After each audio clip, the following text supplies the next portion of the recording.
kubera ko buriya nubwo mutubona turi mu bibazo by'akarere cyane, ariko inshingano dufite nk'igihugu, igishingano dufite nka Minisiteri y'Ububanyi n'Amahanga ni uguteza imbere diplomasi ishingiye ku bukungu, economic diplomacy, aho tworohereza abashoramari, aho tworohereza abacuruzi b'u Rwanda bashaka kohereza ibintu mu mahanga.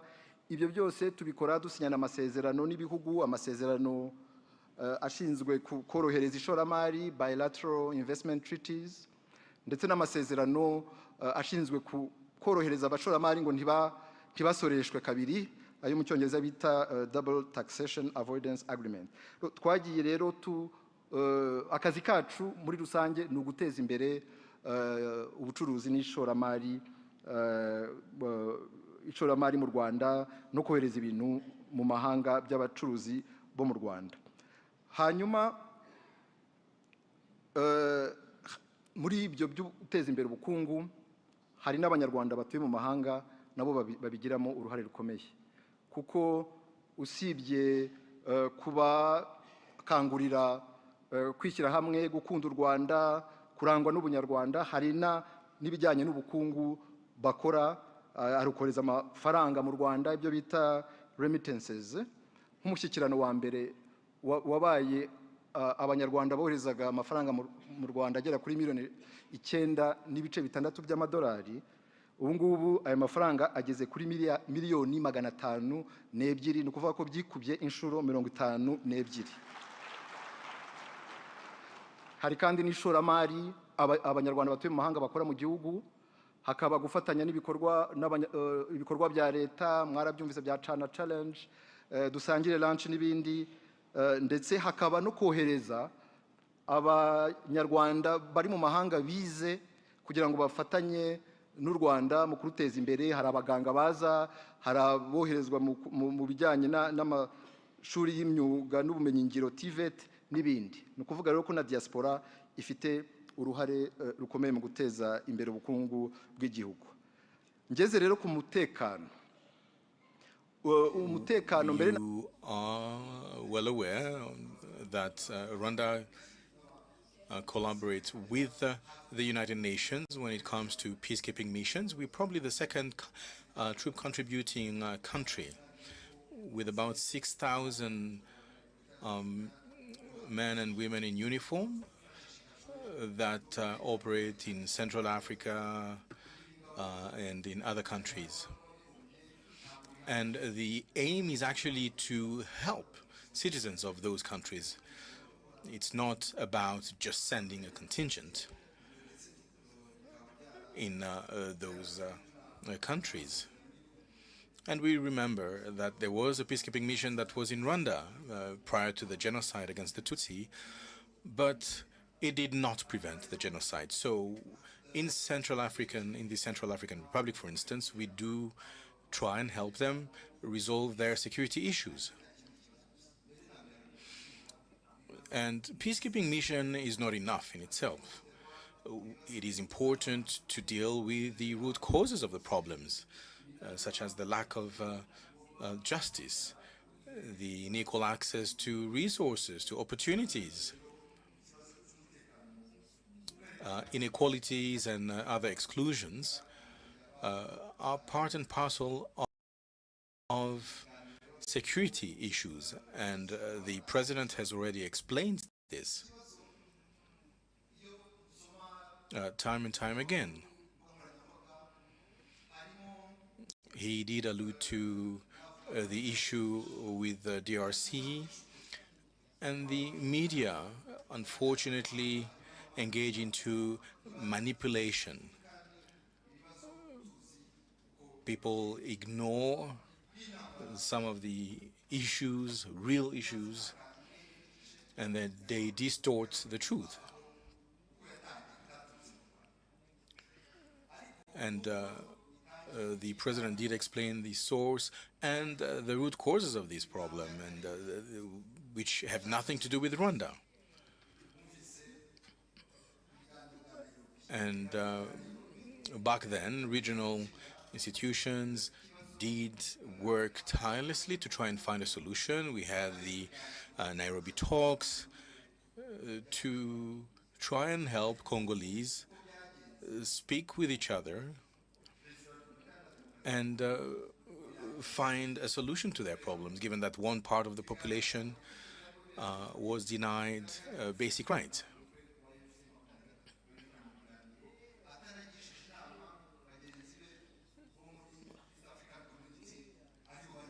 But unfortunately, the President of the Republic of the DRC put an end to those talks, did send away the joint regional force that had been deployed, went after the M23, and yet the M23 had actually ceded more than 82% of the land they had conquered. And the DRC president decided to actually go after this force, and that is the joint EAC force, and decided to actually bring in the SADC forces. And all this was done without consultation with his peers in the East African community. And it was clearly explained that more than 13 Interahamwe groups prevailed in the eastern DRC. Some of them were repatriated. Some have actually been integrated into society. But again, coming back to the DRC, the President of the Republic of the DRC refused to speak with the M23. And, you know, he said, well, there's this summit that was actually supposed to be held in 2025, but that's not true. There was nothing to be signed because the DRC had actually withdrawn and had rather rejected what it had previously accepted.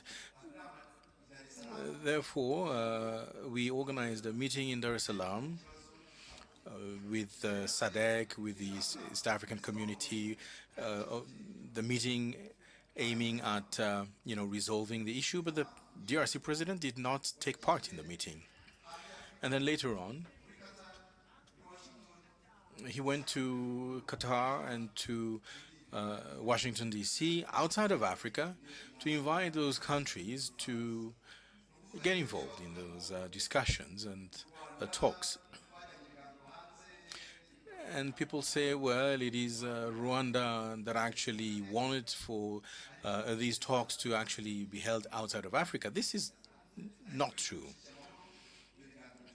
It is President Tshisekedi that decided to actually go to these countries outside of Africa, and agreements have been signed. But you know, a signature on a paper is not what counts. What is important is political will. And that is what is lacking. When our president went to sign an agreement in Washington,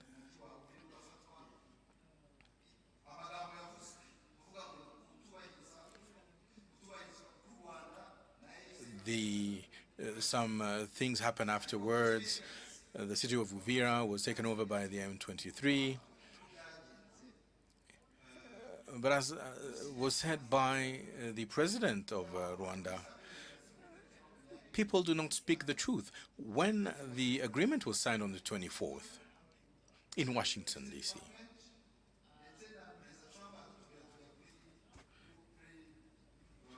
we were invited by Mr. Trump at the White House.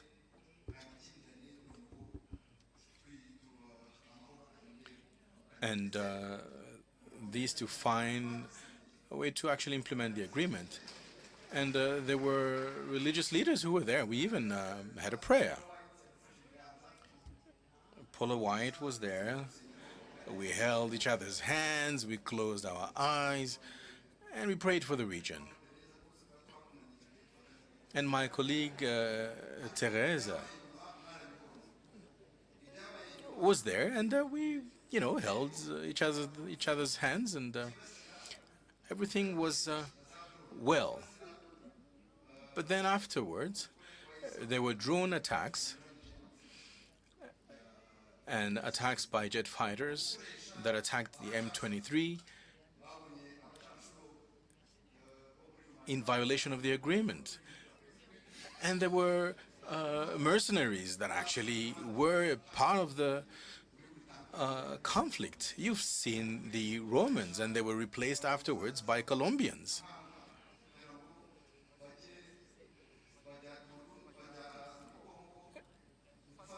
And their twin brothers from Burundi got involved as well, and continued persecuting the Banyamurenge, who are not allowed to go and shop from the markets. And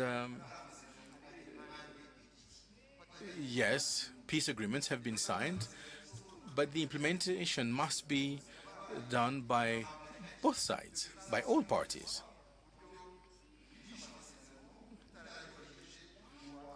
And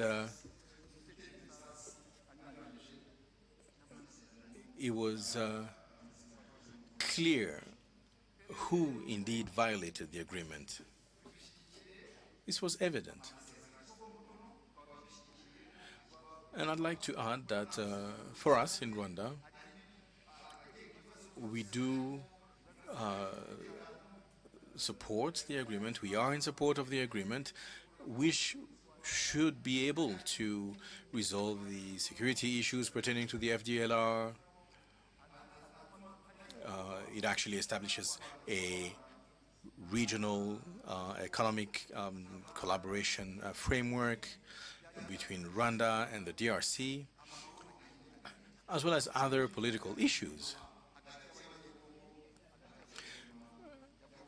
There was also the Doha Agreement between the DRC and the M23, and our hope is that this initiative will make progress.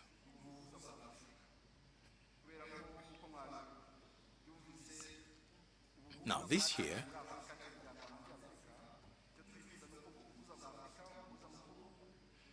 Africa must play its role.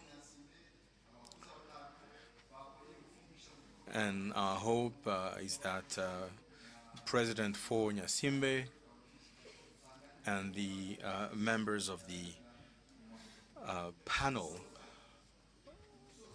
of the Peace Initiative of the African Union will indeed succeed in their endeavor. And to conclude, as I mentioned, Rwanda is well positioned diplomacy-wise, and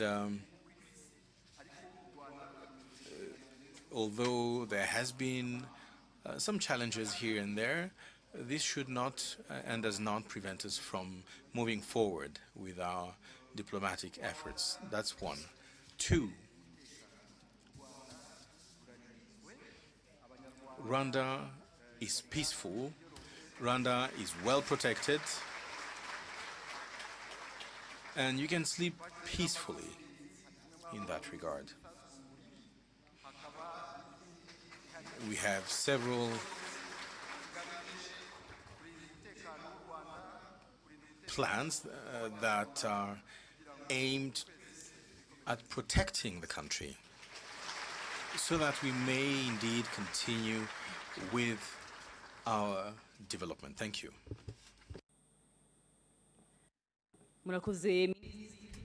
Thank you very much, Honorable Minister, for that presentation. And before we move forward, is anybody wants to make a comment or to ask a question? Please go ahead. Anybody? Go ahead, please. Please give them a microphone.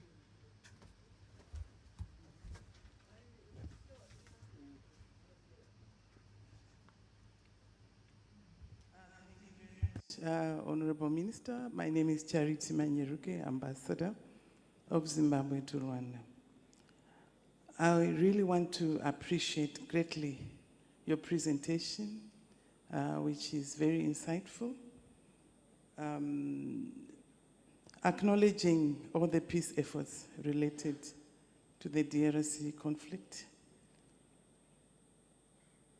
And we do wonder, really, where does the solution really lie? Where will it come from? We notice that lives have been lost and continue to be lost. Development continues to be stalled, and people continue to be displaced. And we really acknowledge all the peace efforts, the African Union efforts, the Doha, the Washington. People have been on it. Our leaders have been on it for many decades, I should say. And the protection of citizens of countries is at stake, and very, very important. Asking Honorable Minister that where does the solution really lie? What should be done for peace to prevail? Thank you. Thank you very much. We'll take another question. But for those who didn't understand her question, this is the Zimbabwe's ambassador to Rwanda, who appreciates Rwanda's effort in finding a solution to the conflict in the region, but she wants to know where the solution does lie.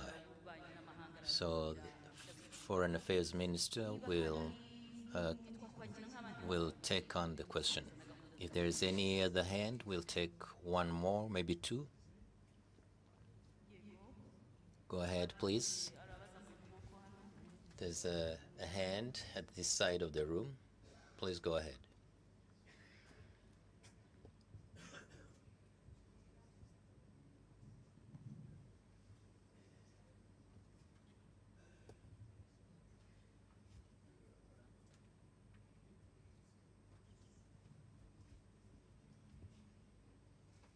Good afternoon, everyone, Your Excellency, attendees, and listeners at large. My name is Shan Muvunyi. Ikibazo mfite ngiye kukibaza mu Cyongereza. I will ask my question in English. I'm an entrepreneur of 6 years. I own a business called Glow Force. We manufacture hair care and skincare products.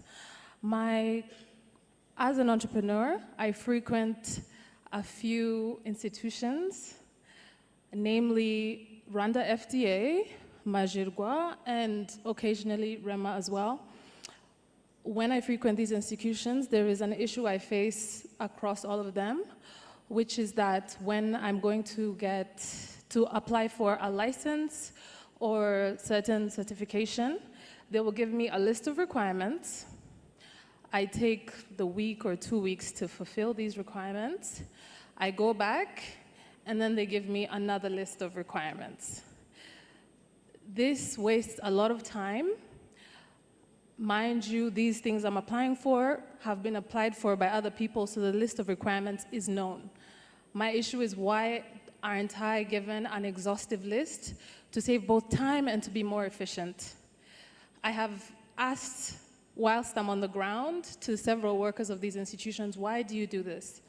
I am told, oh, we did not really understand what you do, but now that we understand, you need these extra things.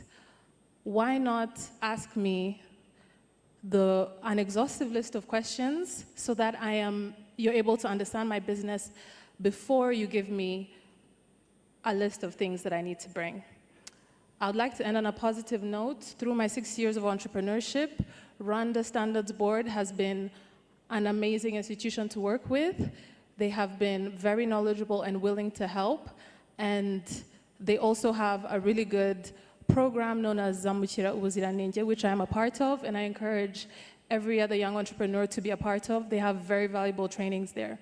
I hope to get some help on my issues. Thank you. murakoze cyane. Thank you very much. Just wait a second. Before we even take more questions, somebody should answer those questions first. That question, the Minister of Commerce, RDB, whoever, please answer the question, even though it's not related to today's theme, what was being discussed earlier, but let this question be answered first.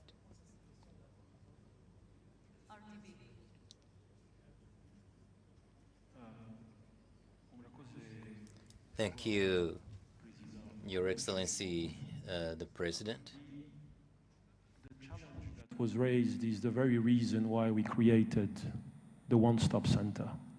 So to remove the friction points and in situations where investors have to go in multiple different places to... Yeah, but here the question is, the issue is the one-stop center is not working. That's what should be answered. I thought, yeah, let's go to the point. Why that situation, if true, is happening. Yeah, straight to the point. Either between you and the Minicom, where he is. So you should both answer that, and quickly we get something else. Thank you, Your Excellency. I would just invite her to come to the one-stop center because all the services that she's referred to are provided in the one-stop center. So that she doesn't have to go to the different places, we would invite her to come to the one-stop center, Your Excellency. That may require that you educate everybody as to what to do, because maybe she doesn't know what to do. Why? Some people should be having that responsibility to explain. You can't keep inviting or explaining to one person and then another person and then separately. So why doesn't she know where to go? We create a one-stop center, it doesn't work, nobody knows where it is, so who addresses that problem?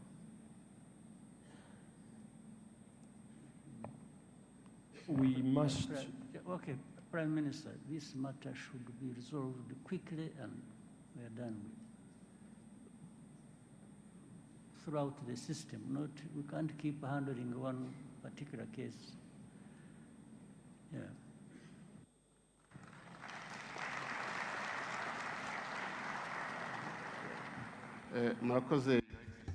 Thank you, Your Excellency.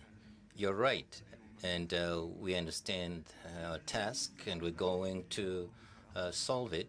We had actually started working on it.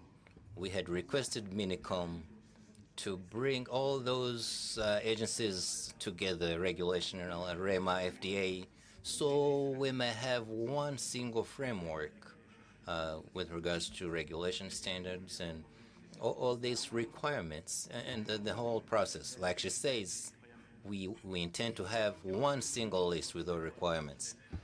With one-stop center, Excellency, it's true we have the center, but what our colleague says is that each regulatory body tends to have their own requirements.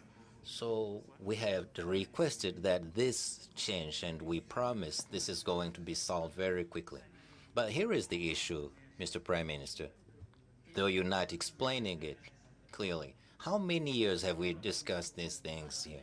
You say we set up this, but 10 years earlier, 15, 20, what was there? This is not the time to begin doing something. One-stop center exists, and why was it set up? This should be working. So are you only beginning? Are you just beginning? That's not right. So we'll leave it here for now, but those responsible should take note. This should be solved as soon as possible. We can't keep repeating the same thing year after year, and we're starting new. So what was there before all this with this one-stop center? Thank you, Mr. President. And for those Rwandans listening at the sites, the question that was about the list of requirements that entrepreneurs are expected to meet. And then there's a set of requirements in one agency, goes to another. They're asked to bring more, to meet more requirements. So, up center, where you can go and get the service without having to go to different agencies. The answers were in Kinyarwanda, and I think you got everything. But now, let's come back to what we were discussing, the one-stop center and Minister Olivier's presentation.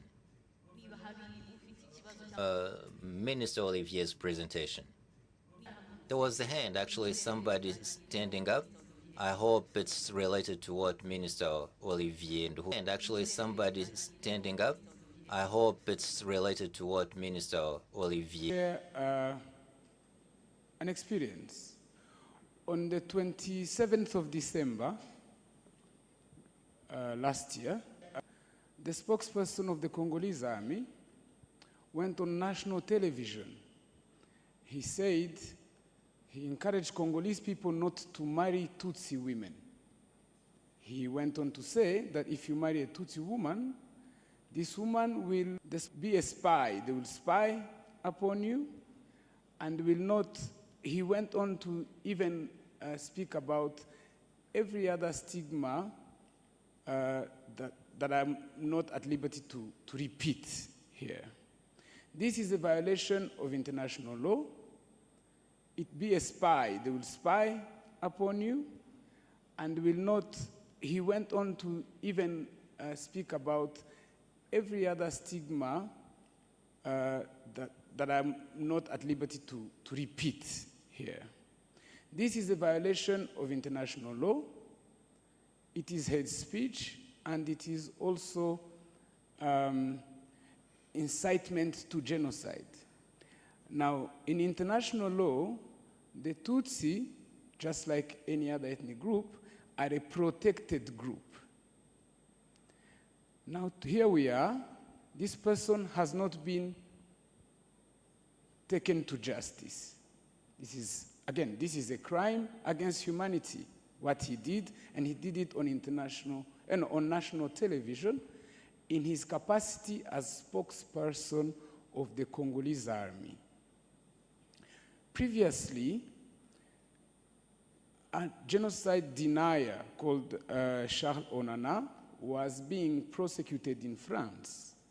The spokesperson of the Congolese government went on television and said it is the DRC that is on trial. Democratic Republic of Congo. I'm speaking under the technical control of our Attorney General, but we always have a case going on at the African Commission, at the African Union, at the International Court of Justice, at the ICC. The reason Rwandans are not aware of, I'm speaking under the technical control of our Attorney General, but we always have a case going on at the African Commission, at the African Union, at the International Court of Justice, at the ICC. The reason Rwandans are not aware of this is because the DRC loses consistently. However, Rwanda never sues. For example, Association of Genocide Survivors have not sued this person who was stigmatizing the Tutsi. Rwanda as a government, last year in December, in 2014 and 24, during the elections in the Democratic Republic of Congo, the Congolese president declared his intentions to attack and bomb Kigali. We did not sue. We laugh about these things. We say, because perhaps it comes from our culture of self-reliance, that we never utilize international instruments to express our injury, the fact that we are being attacked. The problem with this is that everybody remembers allegations, nobody remembers rebuttals. We are always on a reactive position, going to court and winning, and these matters remain silent. So my recommendation is that we need to, even though we might not have so much faith in international instruments, but we need to be more proactive. For example, I was looking at the African Union declaration that Rwanda-supported groups have attacked an airport. But Burundi and the DRC use civilian installations to launch attacks on M23 position and to threaten Rwandan security. This is another violation of international law that we have not adequately exploited. So my recommendation is that we have to have a more proactive approach to go to optimize international instruments to make our rights respected. Thank you very much.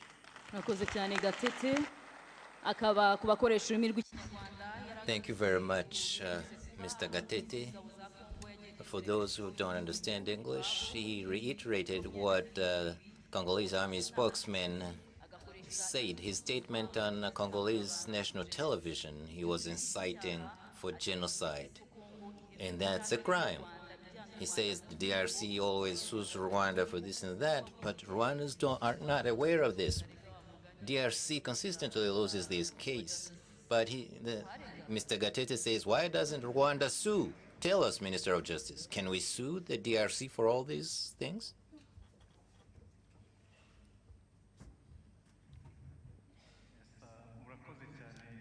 Thank you so much, Mr. President.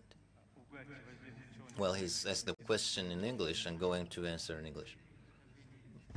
Minister of Justice, But Minister of Justice, you don't need to explain anything. We got it. So let's continue with the program. Otherwise, we won't move forward. Now we're going to keep going, and we will address that case later on. But the Honorable Minister of Foreign Affairs, let's suspend here for this Q&A, because there's going to be a panel and we'll have more time for another Q&A. Mr. President, if you allow, we can take a 15-minute break. When we come back, we will continue with the panel.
What if your child's first step into school was their very first step into the future? At Akon's International School, every classroom is a launchpad. Every child uniquely known.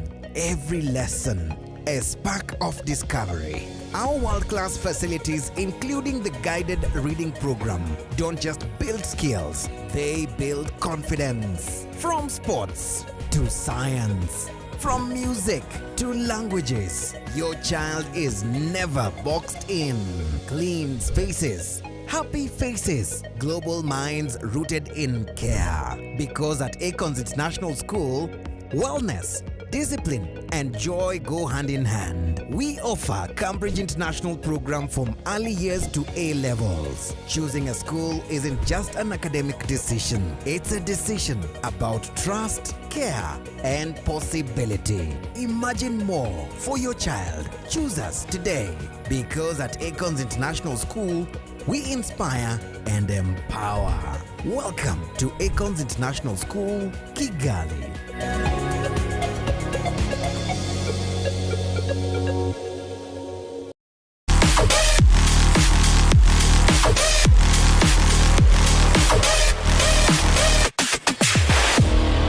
Gateway to East Africa.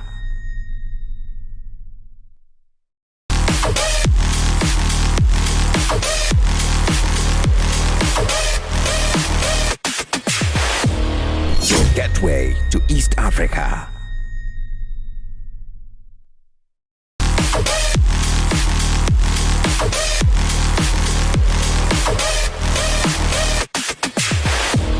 Your gateway to East Africa.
yangabi inka nziza ngo ndinganire n'abantu ndacyamutashya urahurahura nkahuwangabiye inka we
murakoze murakoze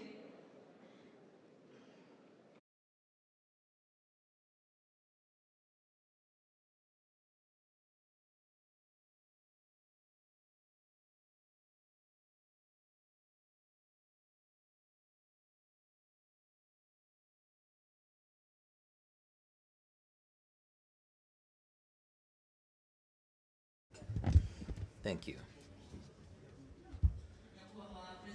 Your Excellency, the President of the Republic, well, yesterday we discussed our country's economy and its major pillars, and those pillars are only strengthened by the citizens. So how is the citizens faring on the job market today? How are we preparing them to be competitive on the international scene? That's how we're going to discuss education and civic engagement.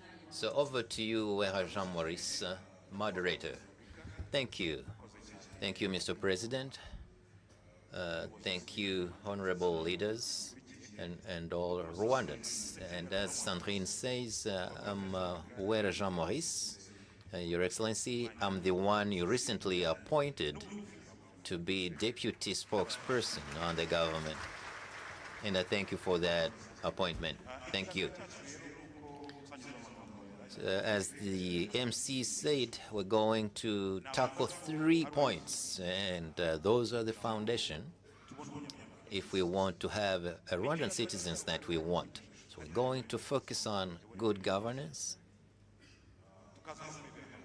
and we will also discuss education and the journey we've traveled so far. We're also going to discuss employment, especially how college graduates enter the job market. We are also Minister Joseph Nsengimana, Minister of Education. Oh, also it's time. Our colleague, and this is a young person called Aline Shimwe, an entrepreneur. Hello, Aline. We also have oh, also it's time. Our colleague, and this is a young person called Aline Shimwe, an entrepreneur. Hello, Aline. We also have a journalist, Scovia Mamarwagasabo. Hello. Hello, the new government spokesperson and former journalist. Thank you very much.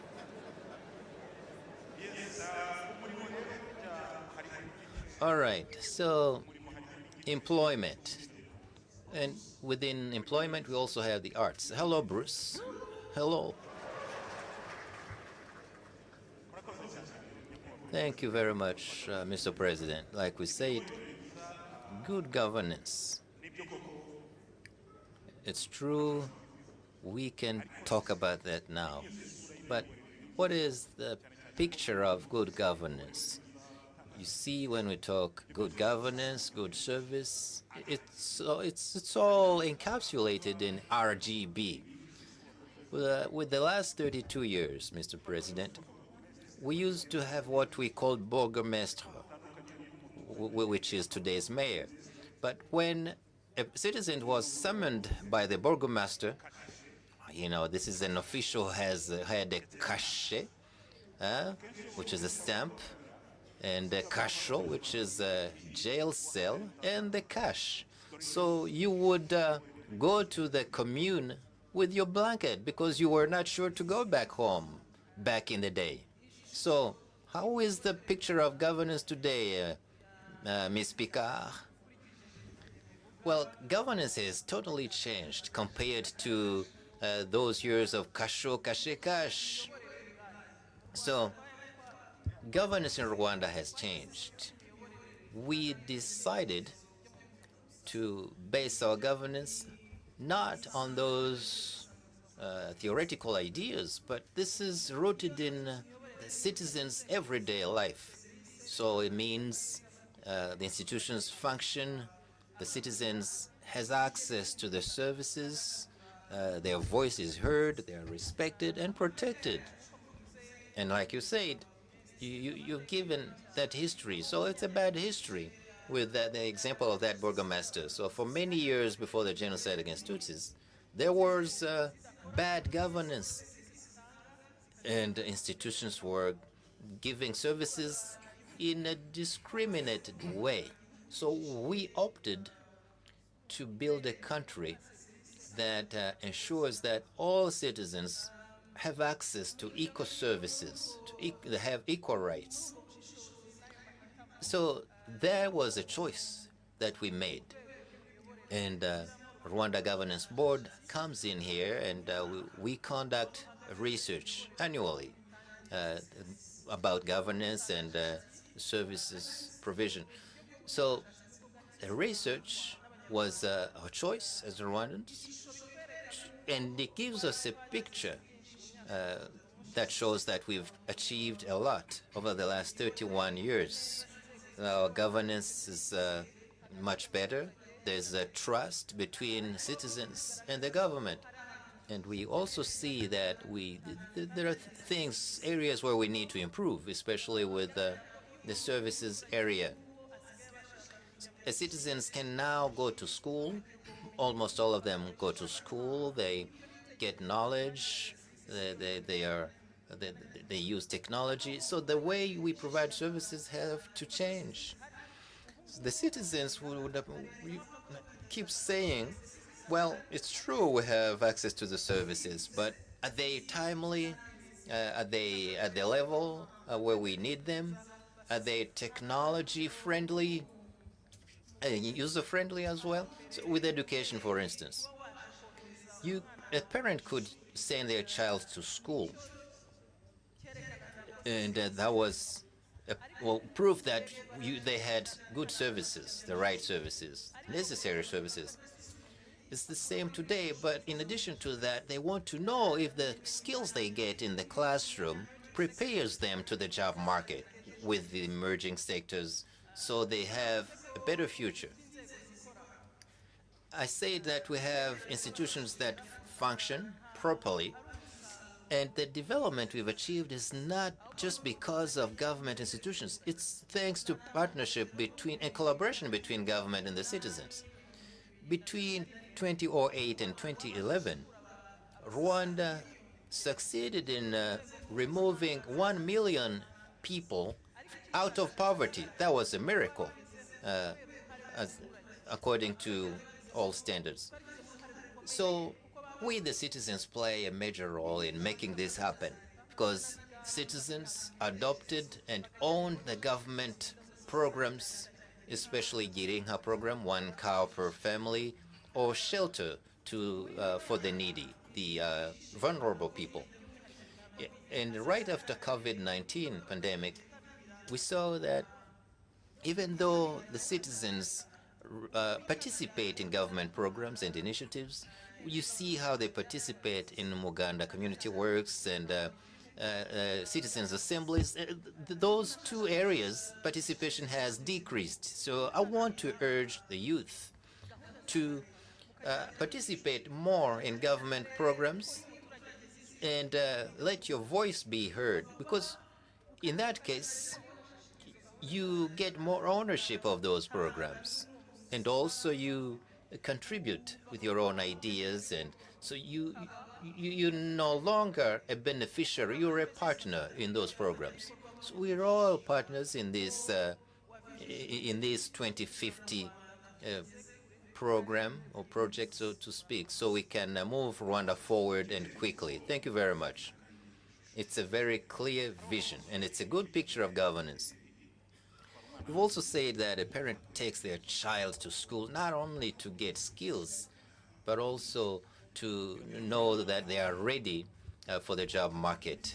So let's bring in the Minister of Education, Minister Nsengimana.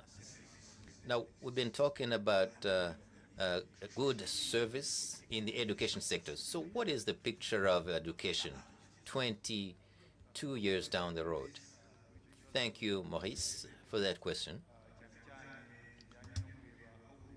And so let's talk about the state of our education sector over the last 30 years. I will be brief. It's not easy to paint that picture in 3 minutes. So if you look at the education sector right after the genocide against Tutsis, it was in shambles. The government had to build everything from scratch. Most schools had been killed, and most teachers, most schools had been destroyed, and most teachers killed, and others had fled the country. So that's the situation right after the genocide. And the education policy that existed right after the genocide, it was an education system that discriminated against some of the citizens. But what we've done over the last 32 years, we made sure that all Rwandans have access to education, and we've achieved that. I will give you 3 examples to prove that. Before 1994, the nursery schools were very few, but today we have more than 680,000 kids in those early childhood centers. So you see, young Rwandans are prepared before they even enroll in elementary school. This prepares them to be successful in their studies.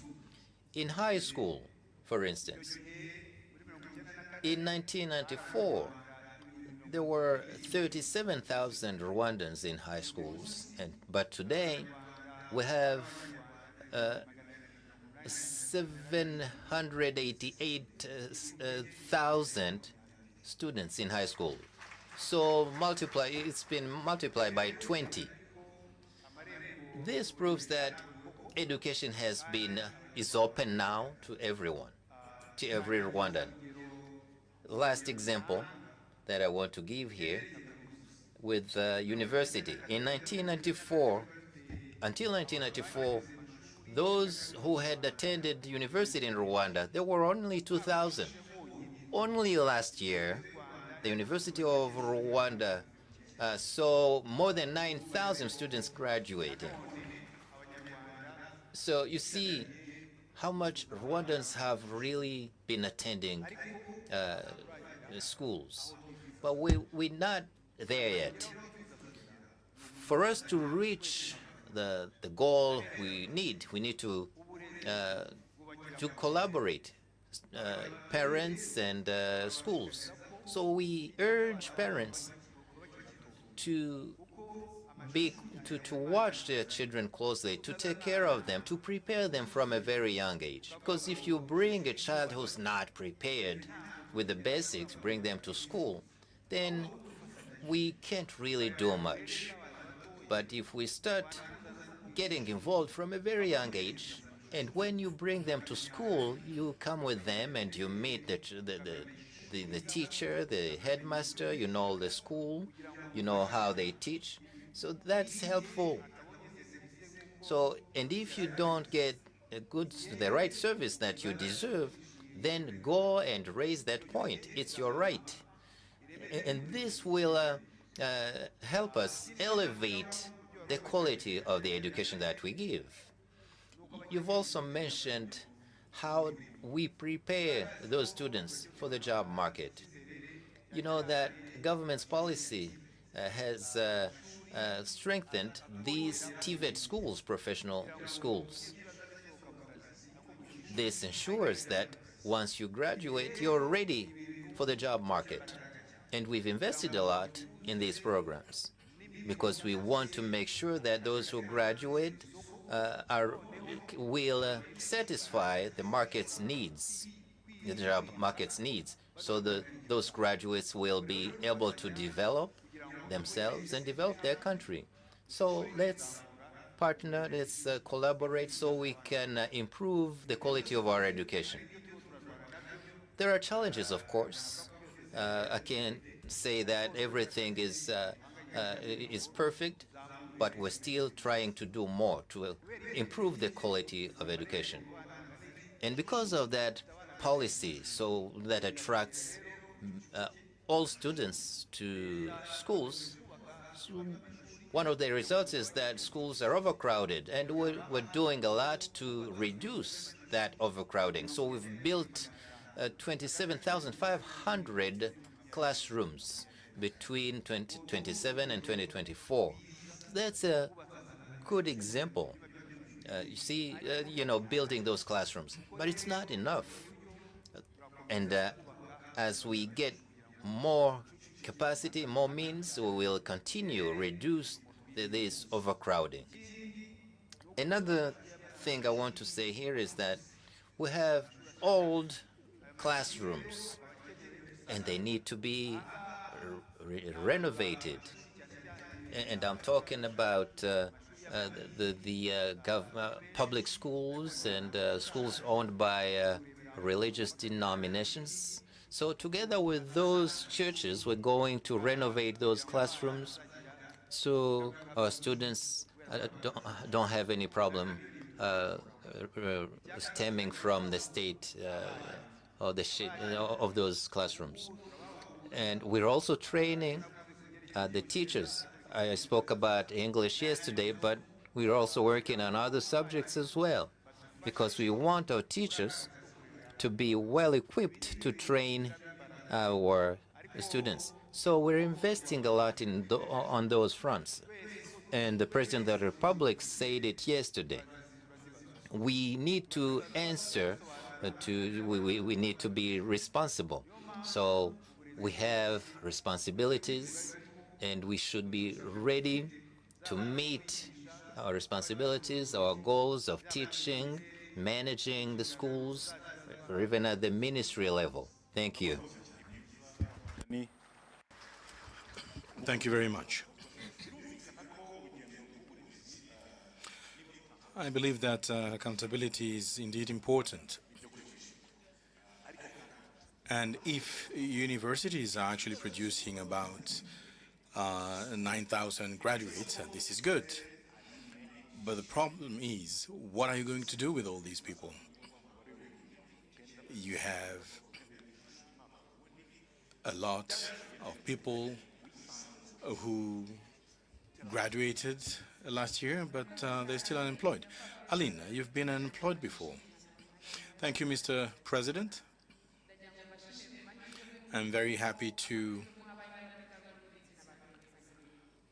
attest to the fact that you do take care of the well-being of the youth, of women, of entrepreneurs.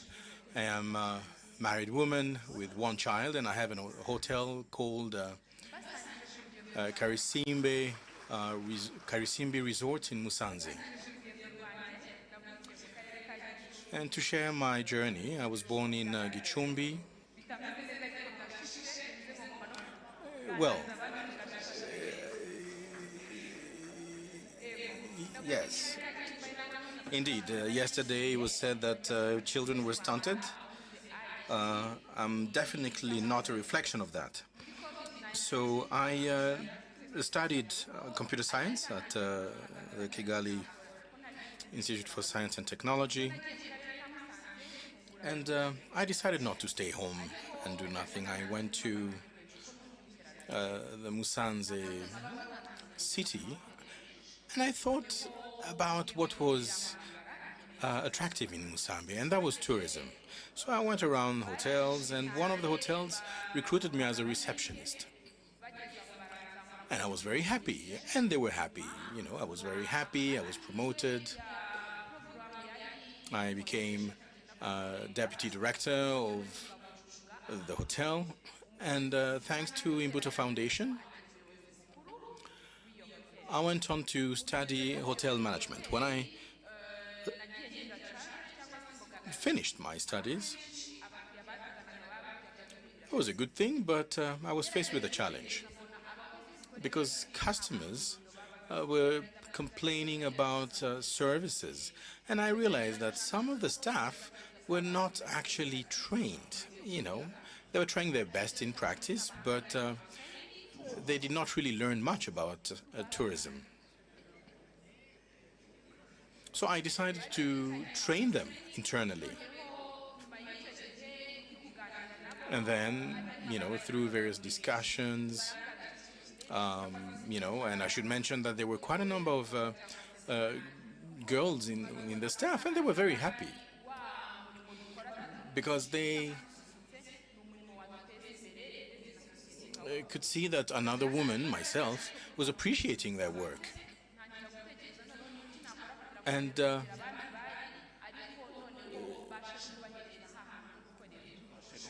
my, question was, how should I, contribute? So I decided to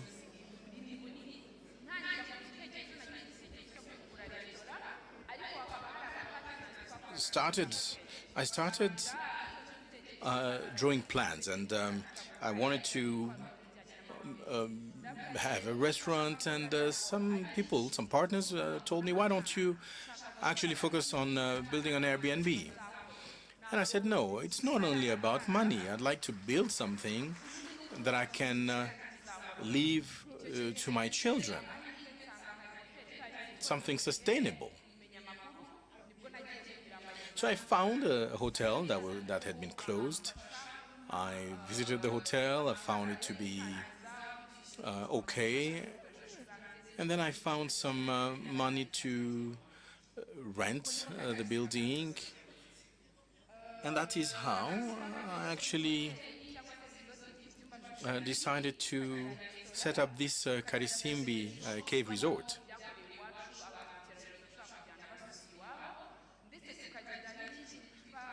And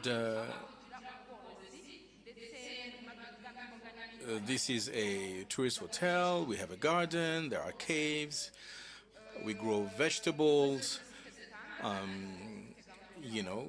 through organic farming. And it's still very small, but we are very ambitious. So I'd like to thank Alice.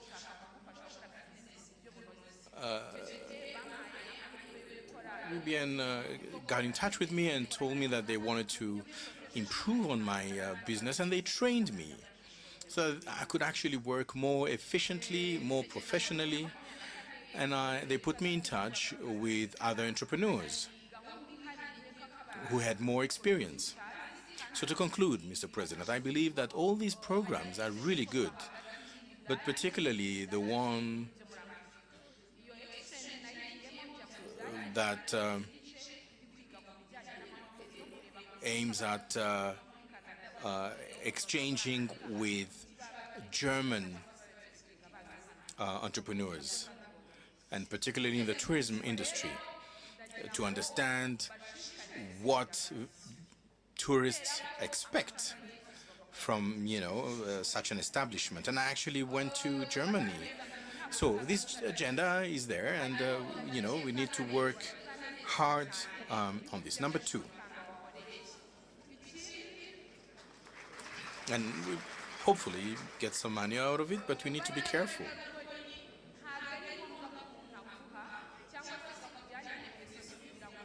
And we have to be respectful, and we need to save as well. Do not engage into, excessive alcohol consumption, excessive spending. You need to be disciplined as an entrepreneur. We need to remain sober as entrepreneurs. One more thing, if you're a young man, a young woman, you need to be proactive. You need to prepare yourself. You shouldn't always expect and wait for somebody to come to you and offer you something. Furthermore, I'm currently doing well, but I'd like to improve myself because I'm still renting. And I'd like to actually build my own establishment, a tourist hotel you know, that would help me go to the RDB and, you know, get 1 star, 2 stars, who knows. And coming back to the hotel that I rented, I actually started by renovating it. But I could not tell the owner that I wanted to rent it for 25 years. But I did present my plan. He accepted, and one day he visited the place, and he was actually very happy about what I did with it. He realized that my hotel was very clean. But this is a message to the Gen Zs, you know, of which I'm part of. We can do a lot. Thank you, Aline. Thank you very much for your testimony. And this is a very good experience that you've shared that is addressed to the youth. And she's not very wealthy, but she started, you know, very poor, and she managed to get to something significant. Let me turn to the journalists. You do inform people, there's science and technology, and there's what we call citizen journalism, you know, journalist entrepreneurs. And as a director of the Rwanda Network Commission, how do you differentiate between a professional journalist and an unprofessional journalist? Well, you shouldn't actually make a difference between the people, but rather between the work that they produce. Thank you, Mr. President. My name is Mutesi Skovia. I'm called Mama Rwagasabo. I am the mother of Rwagasabo. So I chose that name. And it's not to say that I am lucky, but I actually thought I was going to ask him questions, ask our moderator questions. But I'm sure I'll do that, and I'll try to respond to his question. In journalism, we shouldn't actually target people. We just need to look at what they do, because this is a difficult job, this is a difficult career. We need to love our profession, know how to go about it. And this requires a lot of time, a lot of work. We need to continue informing ourselves, because it is true that we communicate the news, but we do not create the news. If you don't say anything, there's nothing we actually say. And sometimes we'll throw a stone in the bushes to see if there's anything coming out of it. But we depend on you. Now, women in television, and I'm one of those. I employ staff, and again, working as a journalist is not easy. And our first responsibility, and I'll give you an example, you may have the weatherman that will actually, or rather the ministry in charge of the environment that will announce that there will be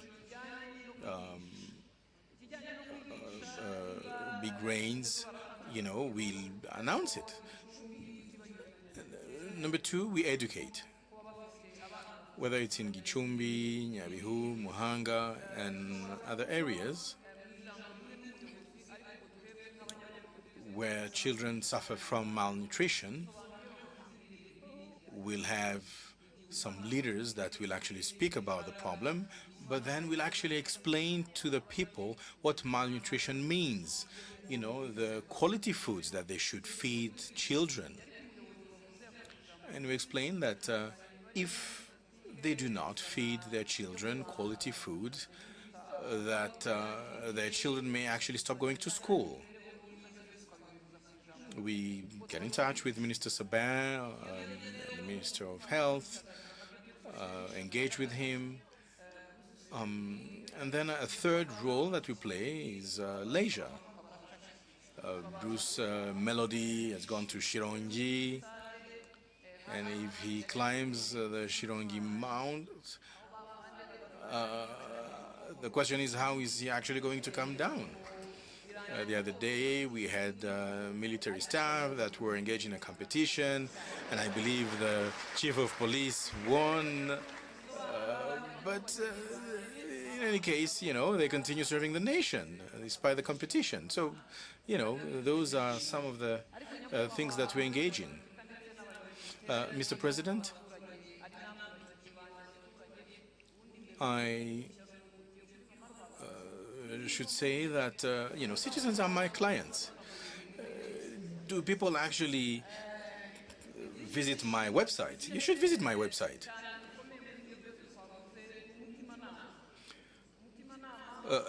Furthermore,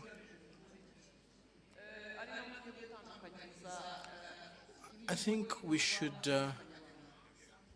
act with wisdom, and I should make a difference between journalistic production and rumors. If there's an accident, the road has been blocked to help ambulances attend to the injured. We wait for the news, for information about, the number of those who have been injured, and I'll take pictures, but definitely not pictures of the faces of the people that got injured or of casualties. And, there's other pieces of information, such as, the brakes that did not work and that led to the accident, or, other relevant information. That's what we communicate. As for social media, we have no choice but to live with them.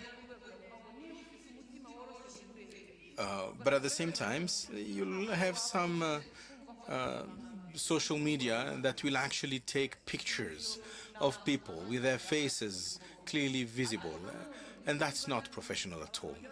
So that's the difference between the social media and professional journalists. Well, regarding YouTube and other social media, well, it's okay to use them. I actually make money through those.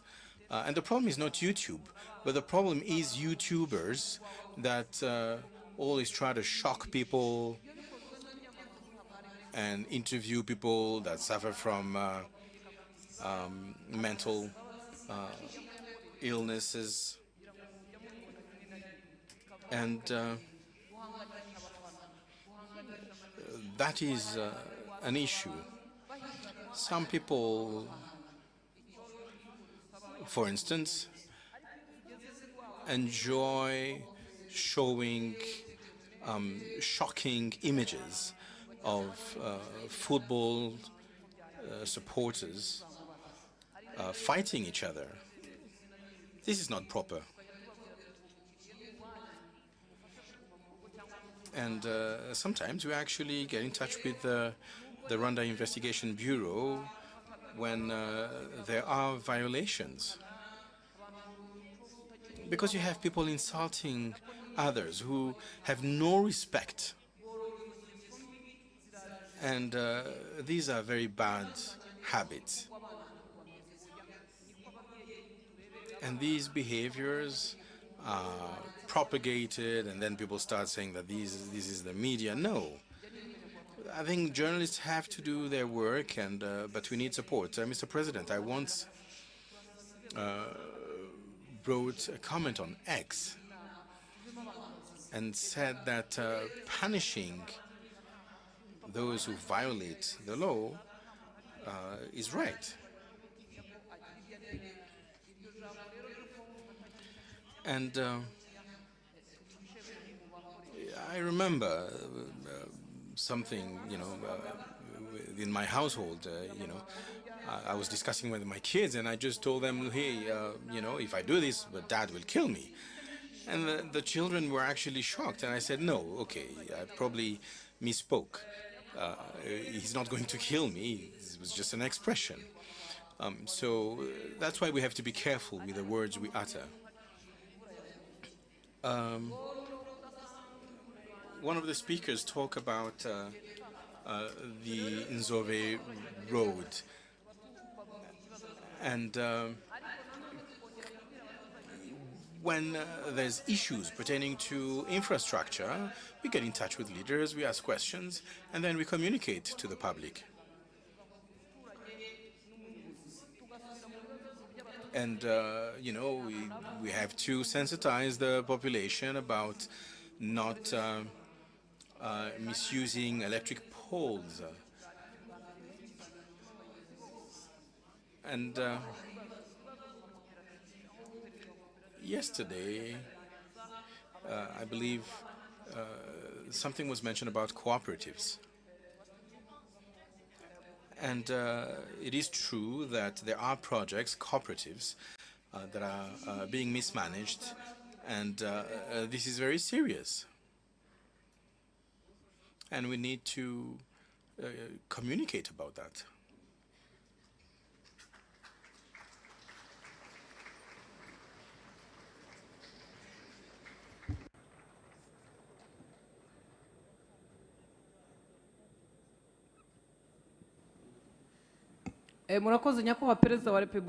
Thank you, Mr. President.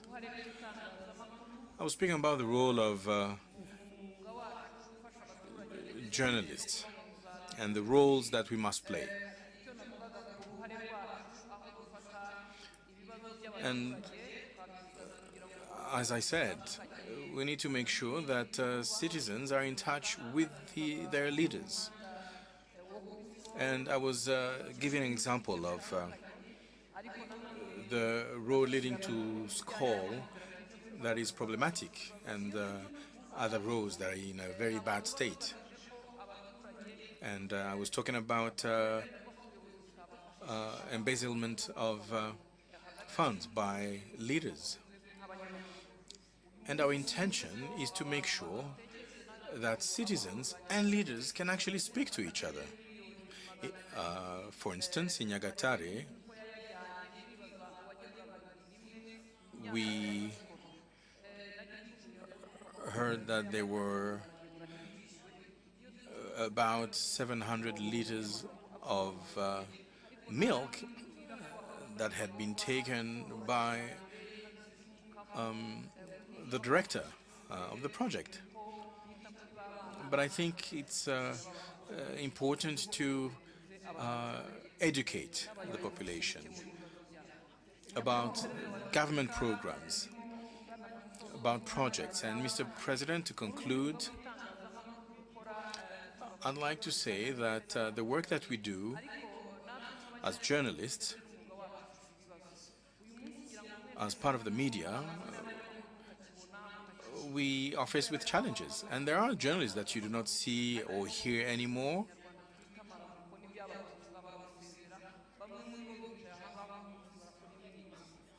And some of them are actually seated here. Even Maurice, who was actually in the media, because he couldn't actually,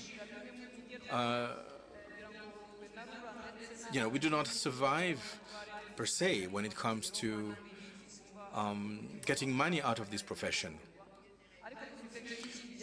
And of course, there are major achievements that we have made as the media.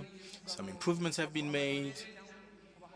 I remember, Mr. President, you mentioning the youth, that the youth should actually sit at the high table. And you actually said it in French. And I'd like to thank you, Mr. President, because your guidance, your advice gives me courage to actually fight forward. And this is why I actually decided to sit on the table, on the high table. But most of us do not manage to actually leave off our profession. And I hope the youth will listen to us, because there are lots of journalists who are here present, and they should actually convey whatever they learn from here. Internet is expensive. And, you know, we have to buy cameras, we have to buy equipment. But the government, I hope, can actually provide us with some level of support, because we actually work with the government. But it is really difficult to basically leave off our profession. However, I remain hopeful, and I hope there will be a solution. And I'll stop here. I've said a lot of things. Obviously, there's still a lot to talk about, but we'll continue working with everyone to make sure our country can move forward, continue moving forward.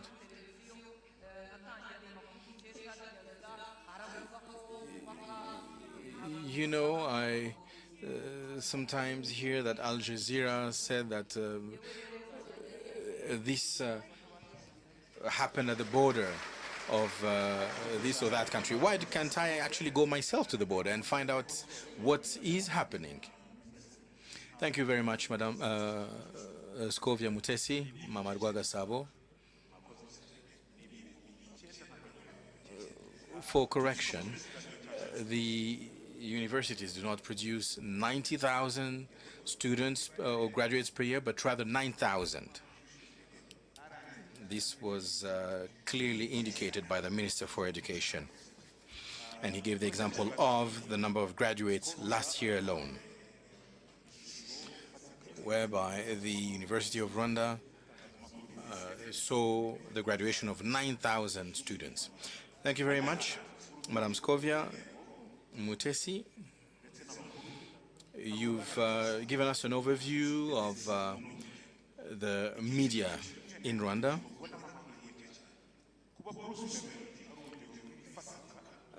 And the youth will find opportunities in various sectors, including the leisure sector or the arts. And Bruce Melody has actually been very successful in this journey. Now, Bruce Melody, is this a good thing to engage in? Well, as you can tell, I'm actually looking like somebody who's well off. I think we can make money out of you know, being an artist, and I will probably focus on the music, because music is my area. And obviously, we've been moving slow because we are literally the first ones to build the sector. And I'll give you an example. I was born in a very religious family, ADPR, Musanza. And when I actually told my family that I wanted to become an artist, they first decided to pray for me. They spoke in tongues, but I persevered. And one of my neighbors was Ugandan, and he told me, look, if you want to become an artist, you should look like one and maybe grow dreadlocks.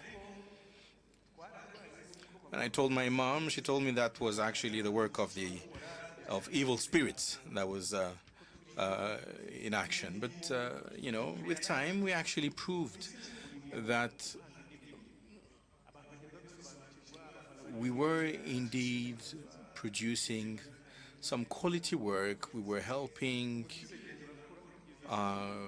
grow the industry, and today we clearly contribute to the industry in terms of creation, in terms of GDP, to the level of 5% of the GDP. But we're not satisfied because there's still a long way to go. We haven't achieved the objectives that we set for ourselves. We would like to get to, a 20 to 30% GDP contribution. And given that I have the opportunity to say a little bit about the industry, let me explain something. The gorillas, or rather, music is intercultural. And music does not require visas. It's an industry that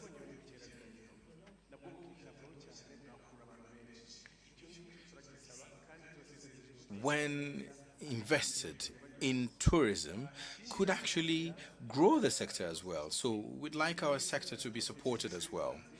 And we'll continue, producing art, content for our supporters.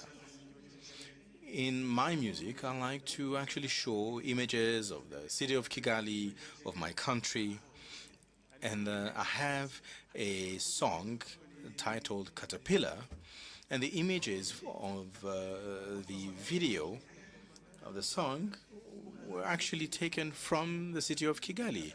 In another song, we took images from Karongi. And this is a way of actually showcasing our country. Now, Diamond and myself produced a video, and the opening image is actually the Sonatubes roundabout, meaning that we actually try to promote our country. And I can tell you, this is work that we do, which pays well, but which costs a lot. Sometimes we spend 100, 150 million Rwandan francs, and we invest those funds hoping to get a return on our investment. And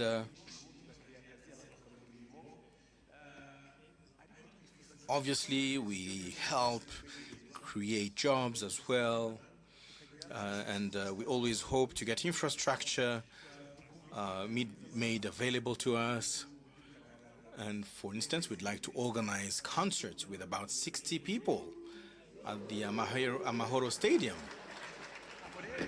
But this requires a lot. And I work towards that goal, as well as the band and other artists. On the other hand, some colleagues of mine and myself would like to actually produce music for export. And today we have a music school, and personally I was not able to get access to a formal education.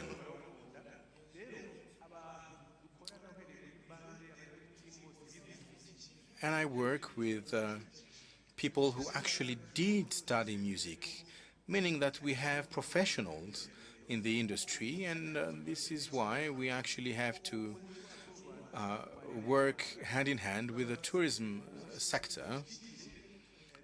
And we'd like our music to go beyond the borders of Rwanda. And I'd like you to support our industry. And this is a call I make to investors so that they can also invest in us. This is what I'd like to say. And let me conclude by thanking you, Mr. President, for your support. And I've traveled around. I've had the chance of collaborating with Shaggy. And I actually wanted to get a Rwandan flag, but I didn't know where to get it from.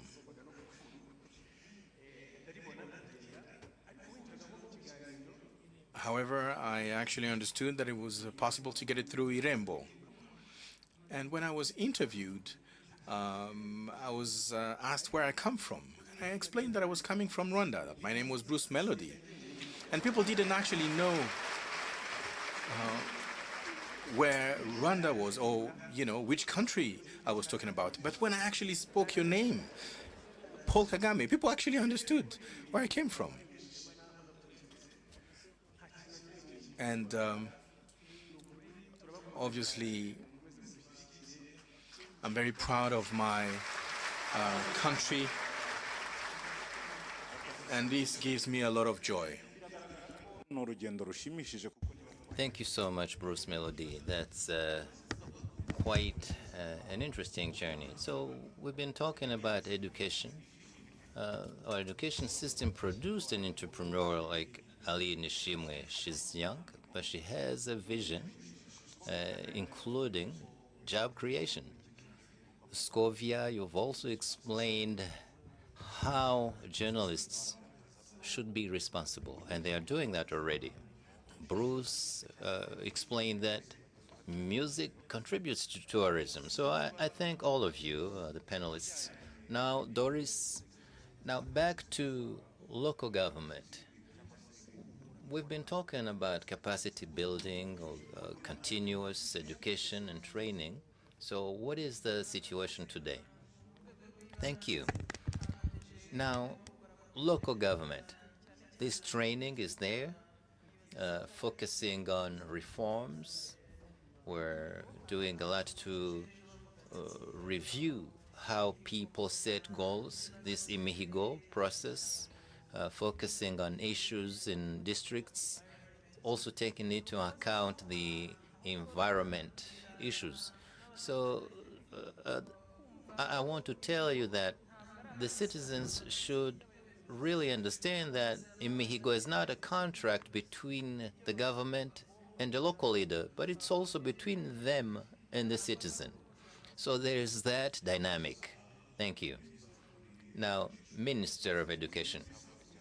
People have been talking about the reforms that resulted into bringing in new leaders. So let me correct you. What happened is this. It's not about English. What I said earlier, like the President of the Republic told us yesterday, we need to take ownership of what we're doing and take responsibility in our positions. So we're trying to make sure that school leaders meet their responsibilities. Those who were not performing, they were just appointed as teachers. Others were let go. And like I said, the respecting and fulfilling our responsibilities is crucial, and everyone needs to do that at every level, in every sector, as we serve Rwandans. Thank you, Minister. Now, Aline, now let's talk about capital. But that's no longer a problem for you. You won't create jobs. So what signal does it send to your peers? Thank you. What it means is this. We should have a good vision. It's not that the country has to have goals, just a country. No, it's all of us. So we need to be serious about the job we do and do a good job. Now, Scovia, these views issues. Any YouTuber wants to have views. And that could lead them to publishing something that is really not up to standards. So what should people do? So how do you know to do something, not focusing on views, but real content? Well, views are important. I want your views too. All of you here and others following, we need those views, because if you don't have an audience, well, that's a tragedy. We need those views, please. Now, I'll give you one example. We were lucky to have YouTube and internet as journalists, even though it's expensive. But people tell me this: if I was creating content on radio and television, and they were saying if you stay on the radio, nobody will listen. People want news, and they talk about sensationalism, fights, those who slept with who. So that gives views. So, but I said no. Well, I will do my thing on YouTube, but just as a journalist, a normal journalist, talking about production, low production, issues in governance, just real news, not nonsense, not trivia. I ended up getting a lot of views. I swear to God, most people here follow me. I get those views, but I didn't sell my soul. So we should clarify this. Selling nonsense is not what brings you views. Well, we have two things.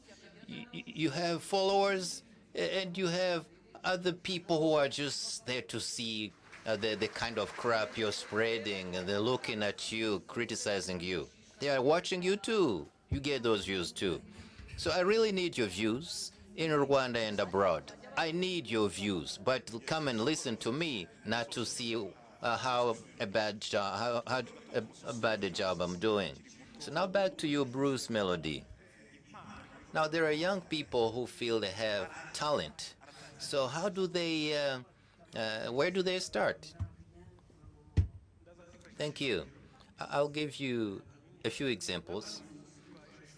You know, I show speed, that gentleman. So what does he do?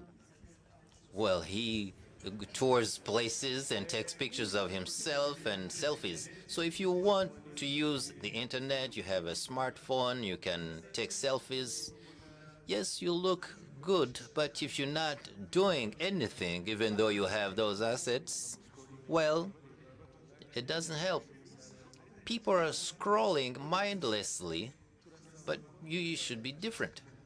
We want the government to help us monetize those social media platforms. It means to make money using those social media. I mean, for those who are using those professionally, because if you abuse them, then you will have to answer for that. You see all those videos people produce. You know, content can generate money. TikTok, for instance. People make a lot of money in other countries. But for Rwandans, you know, it's a very long process. So we even borrow citizenship to make money on those social media platforms. And that's a problem. So I think this is an avenue to make money for the youth. And I will ask you one last question as we conclude. Now, Picard, what kind of Rwandan do we want? That's the same for all of you. The same question for all of you. We need a hardworking citizen, an ambitious citizen, and who demands standards. Well, let me interrupt you a little bit. What Bruce just said here, what does it take, really? Concretely, what is it? Monetizing social media? Right.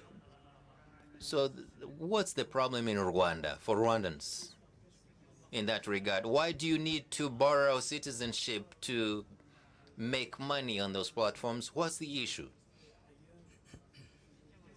So what is it? So we deal with that right now. So why don't we have social media platforms that make money in Rwanda? Thank you, Mr. President. You see, to make money on social media platforms, there are commercials that are embedded in that content. That's how we make money. So I produce a song. So if you're in another country, then there's a video that you need to watch. So those people have paid money. So that's the money that we benefit from. So for Rwandans, it seems like we're all premium, so we never watch those advertisements. That's how we don't make the money we ought to be making. So how does that get solved? Maybe Scovia has an idea. Thank you, Mr. President. I'm one of the people who wants that monetization as well. These are ICT technicalities. So we once discussed with the Minister of Youth and the official in the Ministry of Technology. So they explained those technicalities. Maybe the minister can help. But to have those ads on our content, we were told that Google don't let us benefit from that because we don't have enough people who want to consume that. But if the government of Rwanda intervened with Google, since we use Google Maps here in Rwanda to direct somebody to my address, not saying, well, go to a mango tree, we should also see those ads published on our content. All right, the IT people, would you please explain? Thank you, Your Excellency. Companies like Meta, YouTube, TikTok, they have eligibility requirements so countries can monetize their platforms. So the content creators can benefit from those based on three things: regulatory compliance, and we meet those so with data protection, intellectual property, and taxation. Second, like Bruce said, it's the volume of advertisements. So do we have enough people who can advertise on those platforms, which would help us, as we elevate the volume of advertisement, content creators get a percentage out of that. And that's where we're still lagging behind. I'll give you an example. So it takes about $500,000 and $1 million a month in terms of volume of ads for a country to be eligible. 3 is payment infrastructure, allowing the money they get thanks to those platforms to reach their accounts. We have that too. So all those companies we've been in contact with, and they tell us we're working on it, and they keep allowing more countries to be eligible. But it takes our part so the volume of ads coming from those companies to be elevated so we're eligible. Thank you. So what would we do as a country specifically? There are what those companies can do, and Google and others. So what should we do as a country? And since we started discussing with them, we complied with the regulations and with the data protection law and the IP law. Payment infrastructure is there. So what we need to do now to monetize those platforms is to elevate the advertisement base. So how do we elevate that?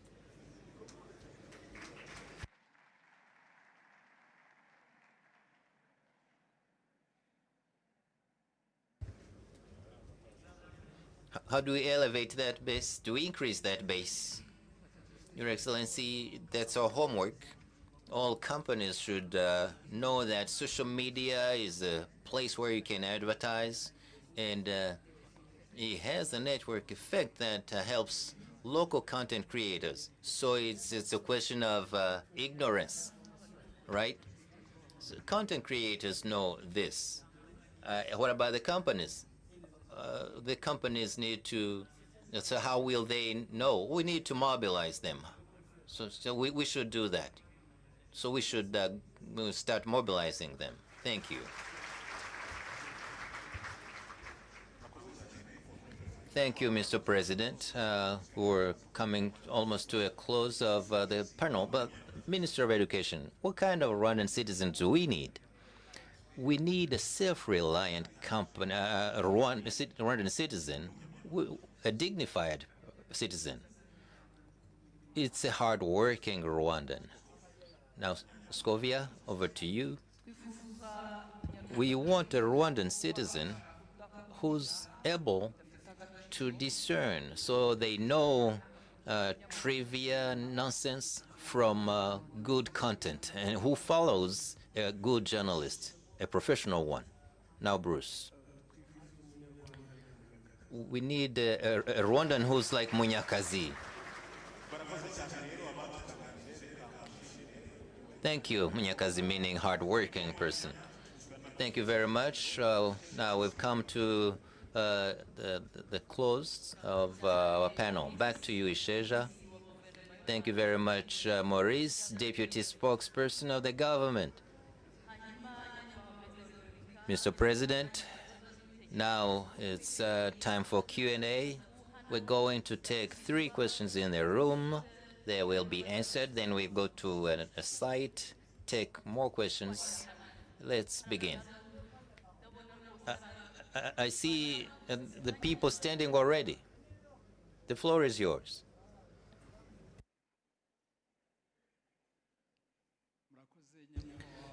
Thank you, Mr. President. My name is Mudenyi Boniface. I'm the Umurinzi w'Igihango, which means the pact keeper. We've been talking about the development of a country. I heard journalists saying that Umushyikirano Council is only for a few days, but given how many people attend, including me, we represent thousands of people, and we're participating here. Now, there's a problem with agriculture and shelter. Recently, the members of parliament toured the country, but we still have problems in those fields. How do we improve the shelter, and how do we improve our agriculture sector? And if local government don't pay attention, then the problem will be worse, especially with construction. So, Your Excellency, the relevant institutions should do something about that, because this is a serious issue. Second, now the Minister of Foreign Affairs was talking about international cooperation. But what about somebody like me in that area? We play a role in international affairs. I come from Obugeshi. It's close to the border with the Congo. Recently, with the problems in the Congo, it affects us as people who live close to the border. So I've created an organization for young people, and they play sports, and sometimes they play with young people from the Congo. But we kept organizing those games because this is about brotherhood. We want to safeguard that. So I recently asked a parent, so what happened really? The children of our country left our country. They went to the Congo, but instead of purifying them, those who came to your country and then sent back to us, why didn't you do that? And he said what you told us before the football game. You said that only the government divides people, but people never want to be divided. So, my dear friends, we need to do better in international cooperation, starting from our region. And, Mr. President, that artists, we share the same strength. We went to Washington, and we transited in one country, but we went to a restaurant, and we were not well served. But on the plane, we were talking about what happened, and I had a translator, and we heard people saying that these people were not well treated. Once we arrived in Washington, D.C., that person who had witnessed that, he came to our hotel, and he came and clarified and apologized for that country. You know, the blame went to the restaurant owner, but not to the whole country. So what the gentleman said is this. We were in Belgium, and they were saying, so where you come from? Produce your passport. When they saw my passport, they gave us a visa immediately. They said, oh, he's from Kagame's country. But somebody from a neighboring country was on the same team. It took a long time when they were processing his visa. When I said, when my translator said, they don't trust that country where he comes from. And then we asked the individual, he said, well, they suspected me of different things. So I felt so proud, Mr. President, even though I didn't go through a lot of schooling, so I'm proud of my country. So what I'm saying is this. We should have good French relationship with our neighboring countries. I saw somebody in Washington, D.C., and I wanted to hug people that I saw that knew they were Rwandans, just because they were Rwandans, not because of their ethnic group. Thank you very much, Mr. President. Let's hear from other people as well, please. There are many people who want to express their feelings. We can't take too much time. Thank you. Thank you. Somebody in the same side of the room? Thank you, Mr. President. My name is Nkurunziza Joseph Ryarasa from civil society, but I want to thank you. Yesterday, you praised civil society's role in the development of the country. I also want to thank the panel that has been discussing the country's government, and I thank Doris for the good cooperation and partnership between RGB and civil society organizations. Since 12 years, Ryarasa, please go straight to the point. We want to have more time for more questions.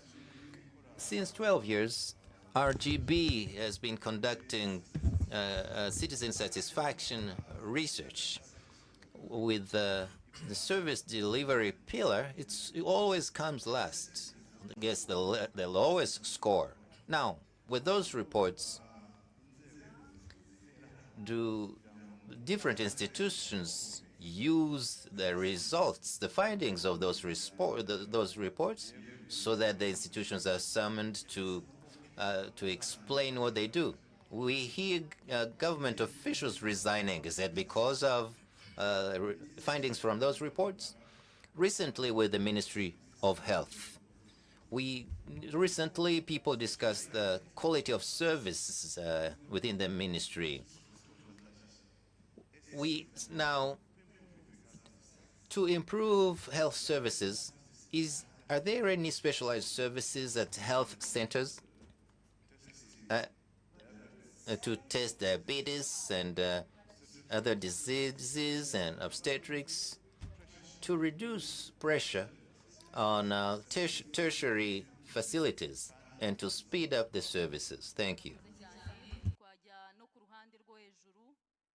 Now let's go on the upper floor.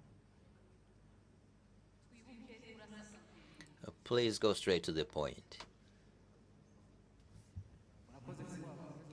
Thank you, Mr. President. My name is Ndaruhutse Merci. I'm an entrepreneur, a very serious one. I'm not in wholesale, but my job is comedy. I studied technology, but I live on comedy. We started the platform with comedians, those who love a good laugh and those who make a good laugh. So we do that and we pay our taxes. Mr. President,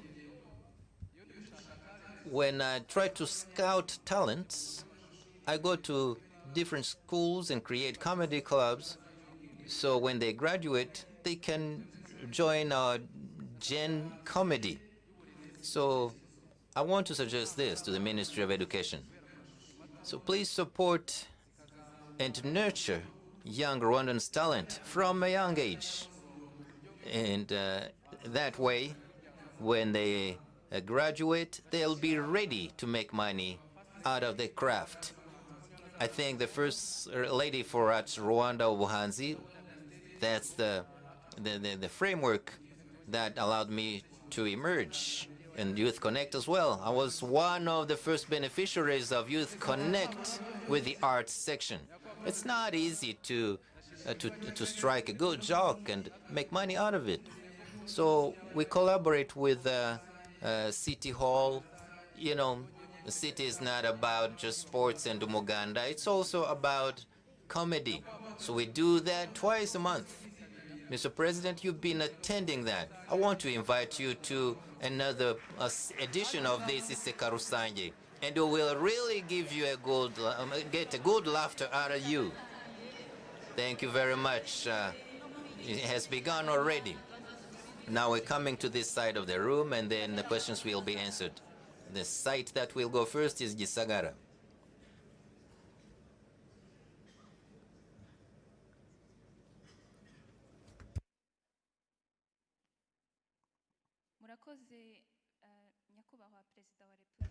Thank you, Mr. President. My name is Vinama Jessica Nsisa, Social Justice Advocates. For the European Business Chamber of Rwanda, which represents 200 companies, including 21 EU states, but also consulates here in Rwanda. And here is my question. I'll also give a suggestion based on education. And so, but how do we make sure that youth learn the skills needed on the job market? The strategies or what the government is implementing to make sure what is being put out on the market is what is actually needed.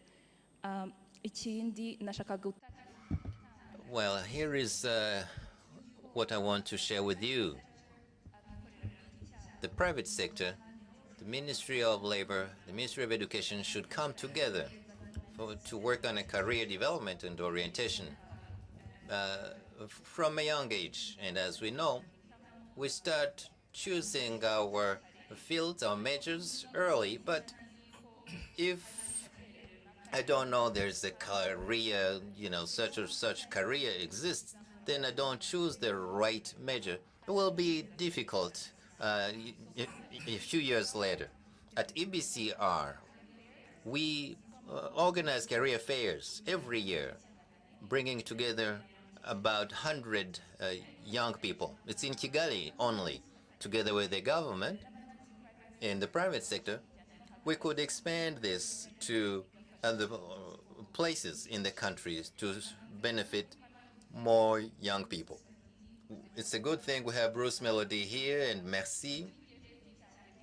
You see, growing up, nobody told me I could be a comedian or an artist like Bruce. But as a country, if we had partnered with the private sector to invest more into these career fairs and career development,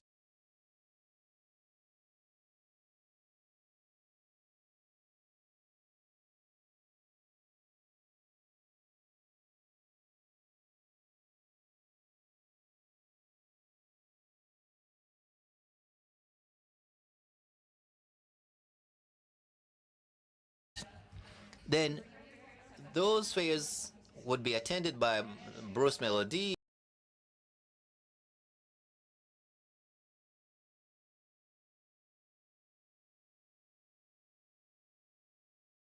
and the likes to share their experience, and people answer the questions. About shelter now.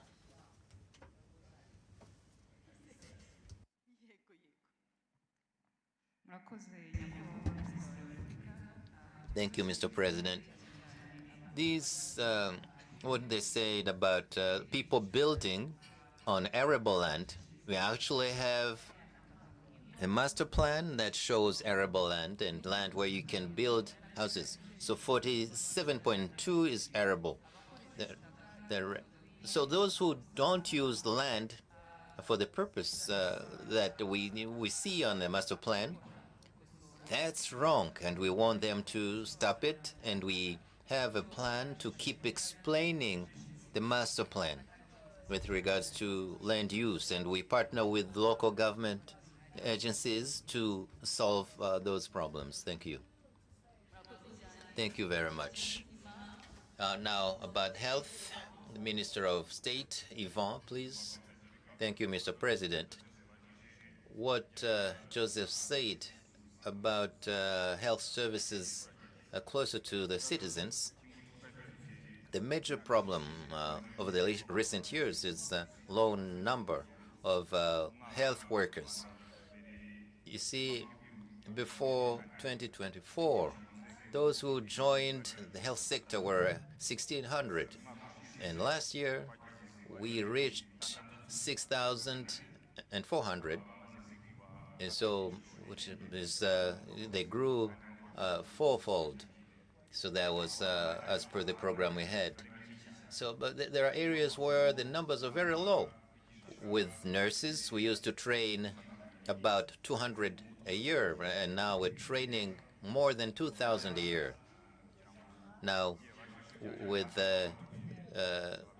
obstetricians or midwives, we used to train 72. Now we train more than 1,000 a year. So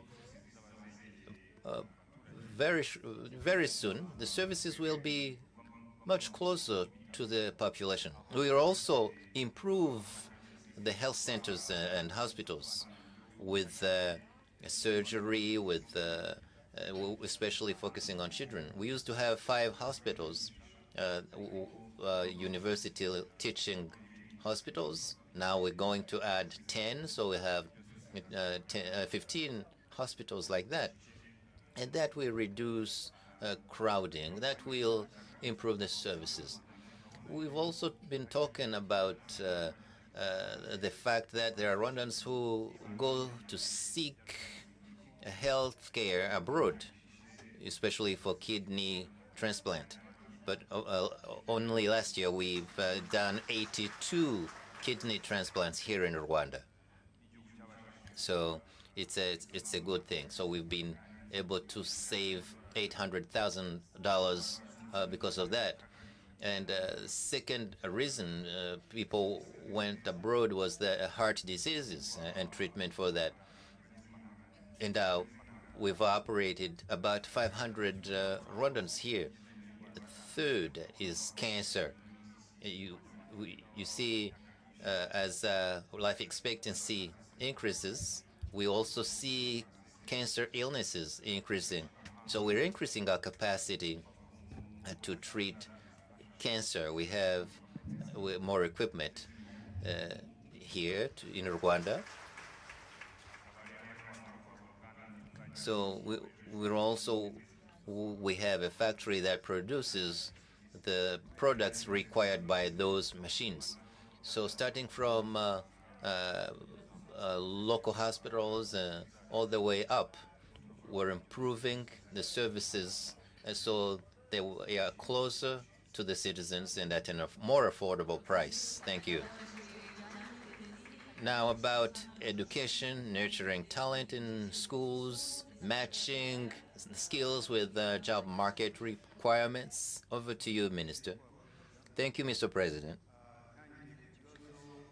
I'll start with what Merci said. He also told us that he's introduced comedy club in schools, and we thank him for that. So it's a good thing to have happy students. So whatever assistance you need to expand your initiative, just let us know.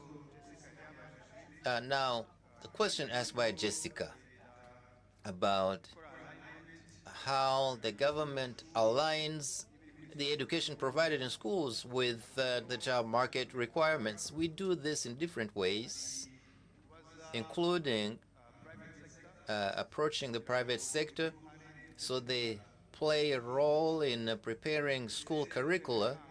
And starting with this year, we want all universities in Rwanda to tell us the number of graduates who've been able to get a job. That way, those universities will focus on the needs on the job market. And that's what they will be training the students in. So Rwandans will know that when they graduate, they will get a job or whether they will be unemployed. That's one of the ways we collaborate with the private sector. Second, there are big government projects that identify the needed skills, and then we adopt strategies for those skills to be available to the students. I'll give you an example.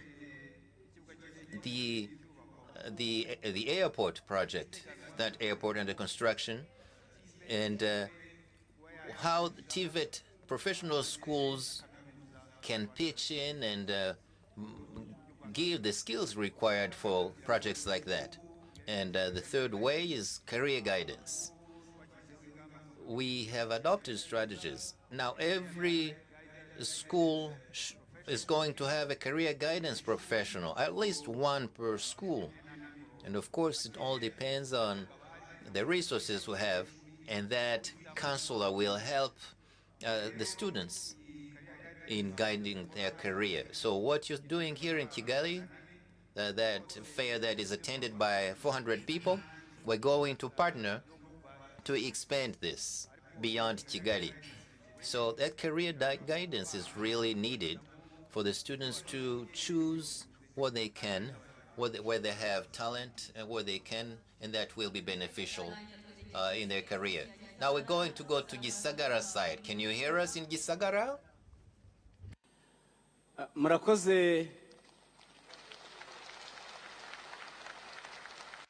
Thank you.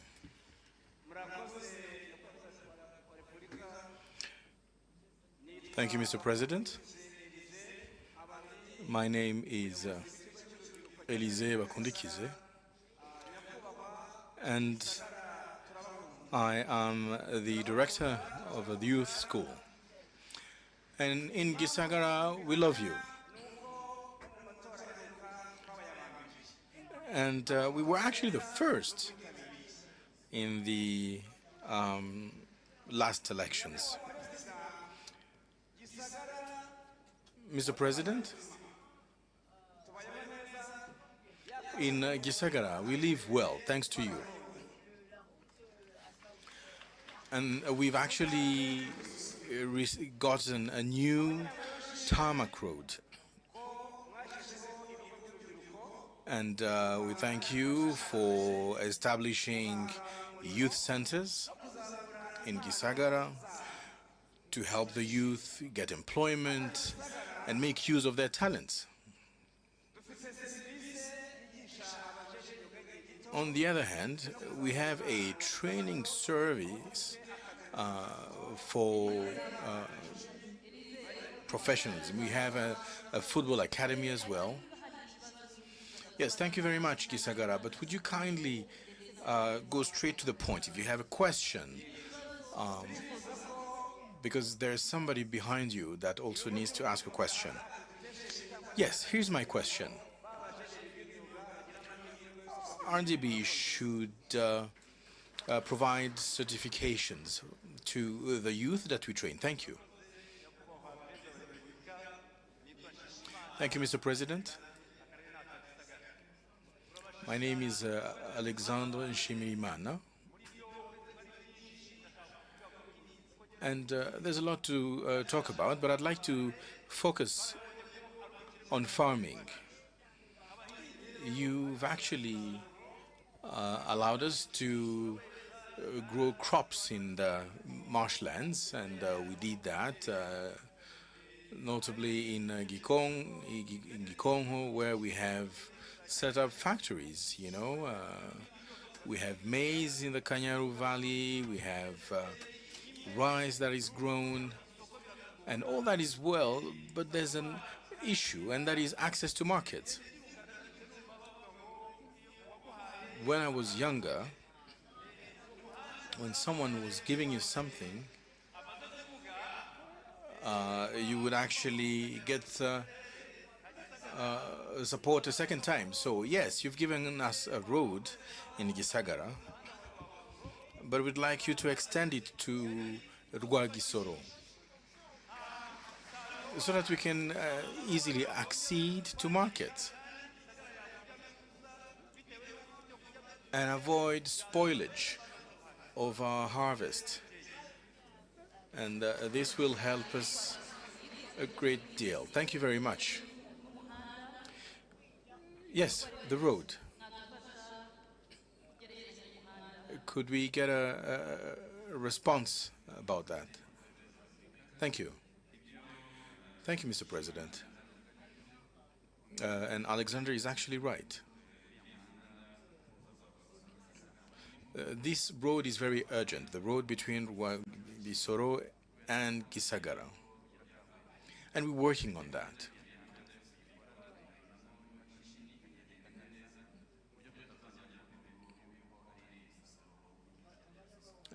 And we'll start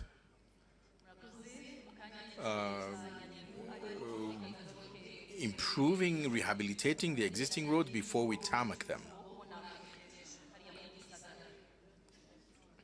Well, yes, certifying the graduates of those training centers.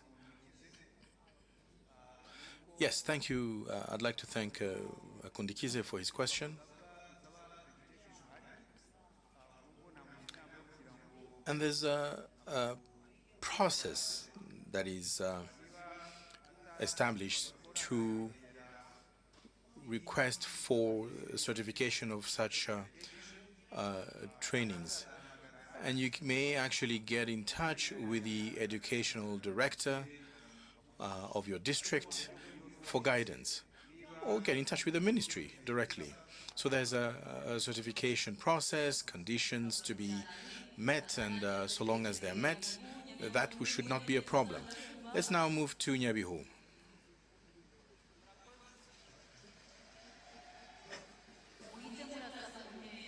Yes, please go straight to the point. Thank you, Mr. President.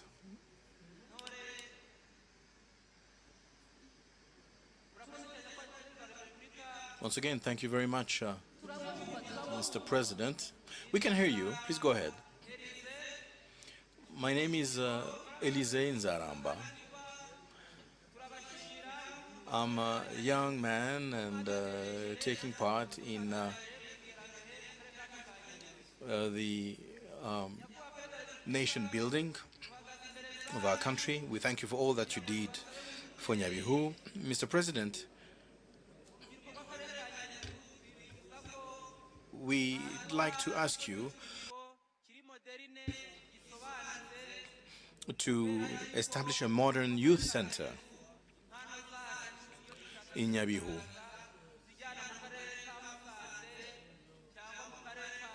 Because when we need to showcase our talent, we are forced to go to Musanze or to Rubavu. And we'd like to have a well-equipped youth center with a basketball court, with a volleyball court, and other facilities. Thank you very much. We got your message, and hopefully you'll get feedback. Thank you, Mr. President. My name is Munyakabibi Jonathan. I live in the Nyabihu district. And I wouldn't be able to list all the great things you did for us. You know, health, water, electricity, we have schools. And Mr. President, My question pertains to schools. Indeed, we'd like to get schools that would enable the youth to get access to advanced technological tools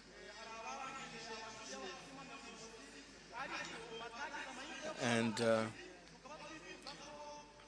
unfortunately some of the equipment are actually locked in classrooms, and some of the students are not able to make use of them. So my request is that during the holidays, these young men and women should get access to training. And for those who graduated but did not get employment, that they get access to this equipment in these schools. Well, thank you very much. We heard your question, and we do see that it is raining in Nyabihu. Minister, is there some feedback that you could give regarding the questions that have been asked? Yes, we actually have a project aimed at rehabilitating a youth center in Nyabihu.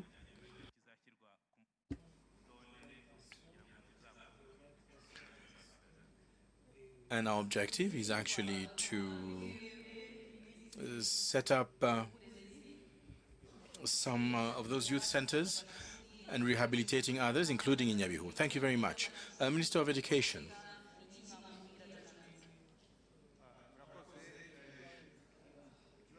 For those school-aged children who are not in school, what could be done? Well, the question that was asked pertains to the use of school equipment that could potentially be used when the students are not at school, either during weekends or during holidays. I think this is a very good idea.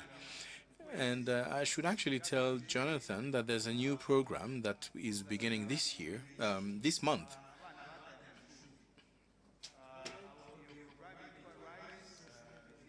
And that aims at bringing back to school those children who are not in school. The program is called RISE, Resilience in Secondary Education. It's called RISE. So this program will help those children, and there is professional development curricula that will be integrated into this program, which will be taught during holidays. And this is probably aligned with Jonathan's wish. On the other hand, there are short-term courses that are administered in professional development centers, and I encourage all those that may wish for them to register. And for those who are not in school, they should be encouraged to go back to school and develop skills. Well, let's go to the social media before we move on to Gakenke and to Ngoma. So this is one of the messages. We have an issue with some entrepreneurs who actually build health centers.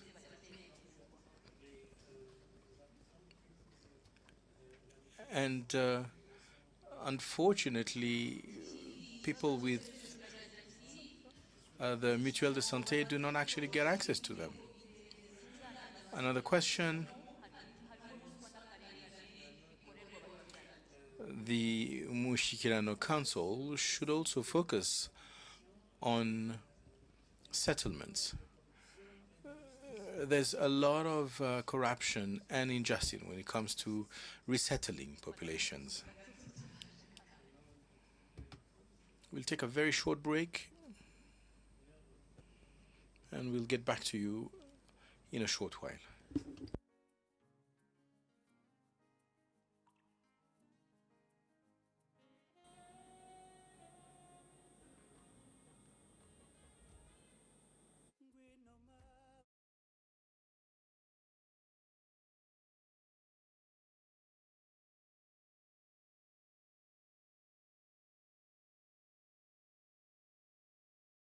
iri ku butumwa bwoherejwe ku mbuga We were still reading some of the messages on social media. Someone asked about settlements, and if there's other messages online or questions online, we'll be able to read them. So back to Gakenke. You have the floor, but please go straight to the point. Good morning, Mr. President. My name is Juliette Nimigisha. I'm a youth from Gakenke. And thank you very much for bringing 4G internet in Gakenke. We have content creators who actually live in rural areas, and this is the case in Gakenke. And our issue is similar to that that was mentioned earlier regarding monetization. On the other hand, Mr. President, we'd like to get the same opportunities in rural areas as those provided to urban areas. And I will mention, you know, taking part in Visit Rwanda projects, and the electoral campaigns of the president as well, so that we may actually take advantage of content creation opportunities. Thank you, Mr. President. My name is Sebarinda Anastase, and I'm in the hotel industry, and I'd like to ask a question. Mr. President, a lot has been done in terms of education, and every cell has been endowed with a professional school, but there's a lot that still lacks in terms of training.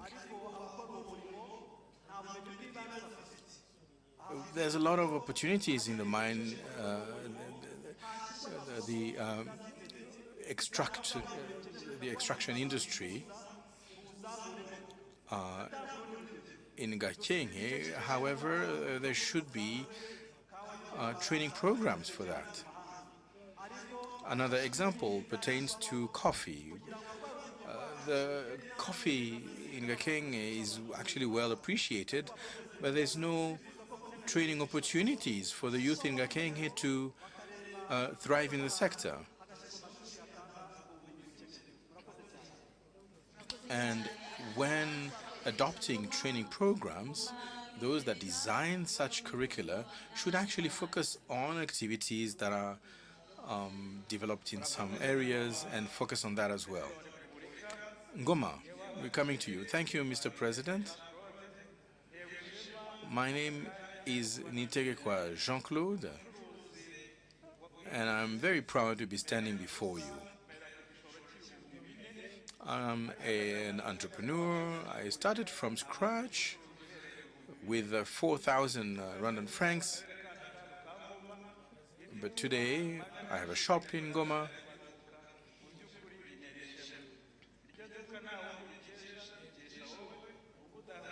And I actually have the biggest shop in Goma. And I'd like to thank you for always encouraging us to be independent. But I have a wish.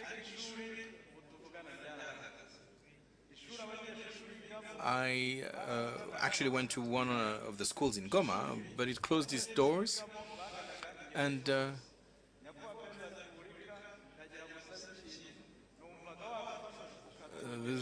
school used to come and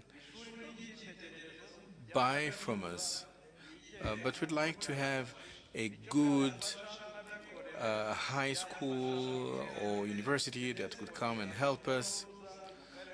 And as a private investor, this would actually help build the economy of our district, and we hope we'll be able to do that. Thank you. Thank you, Mr. President. My name is Peace Mukandagara. I'm a teacher, and we'd like to thank you, myself and my colleagues, for free university education, universal education. However, one of the main challenges in the educational sector is that obviously we teach, we educate, but we do have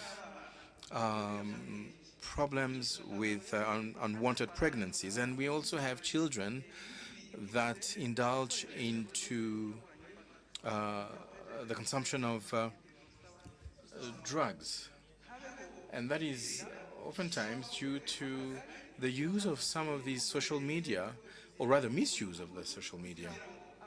And we'd like to ask that in our cell, all the people who are involved in the education engage with the parents to be educated about civic education, and so that they understand that education is not only the job of a teacher.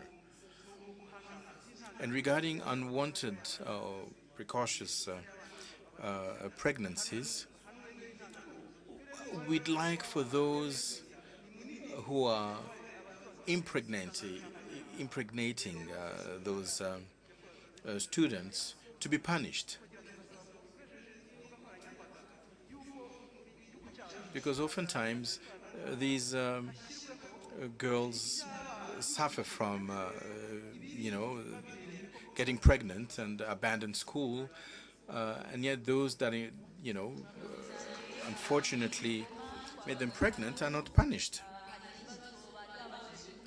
Well, thank you very much for all those questions. And we'd like to ask those leaders to whom those questions were addressed to respond. Thank you, Mr. President. Regarding the question regarding the certification of private clinics at the local level, all that is actually done at the district level. Usually there's an inspection that is conducted, that is carried out. It takes about 12 days. And obviously, if conditions are not met, then this time frame that I provided can be exceeded.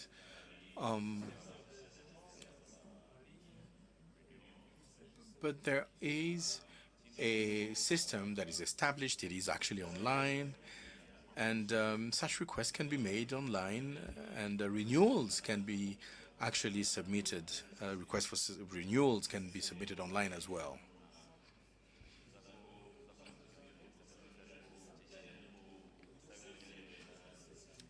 And we have about 600 centers that have been established already to help in that capacity, and this year another 100 will actually be set up. There was also a question regarding the procurement of land titles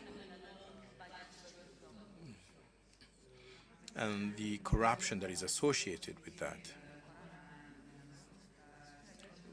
maybe the Ministry of Local Government could actually respond to that. Well, this is something we actually collaborate on with Minaloc, and these settlements are usually organized in collaboration with the citizens, and will continue to work with the relevant local government institutions to identify those problems and resolve them in collaboration with Minaloc. Thank you. You spoke about Minaloc, but you probably meant Mininfra, the Ministry for Infrastructure. And it is true that everything that has to do with regulations and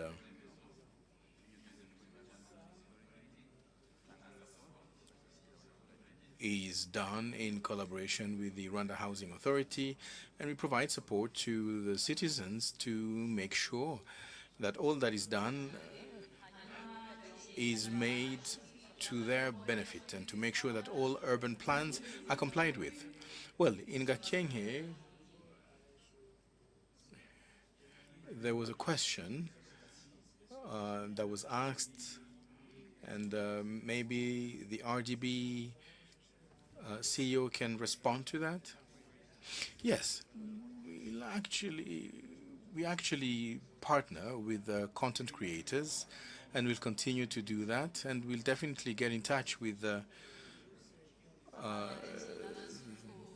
those who have ideas to share, so that we can indeed move forward. So thank you very much. Anastasia from Gakenke also spoke about trainings, training curricula. He spoke about mining extraction and coffee production. What kind of trainings can actually be adapted to such needs? Thank you very much. And he did mention that there was a professional development school, but that does not offer relevant courses that would be aligned with the specificities of the district. Well,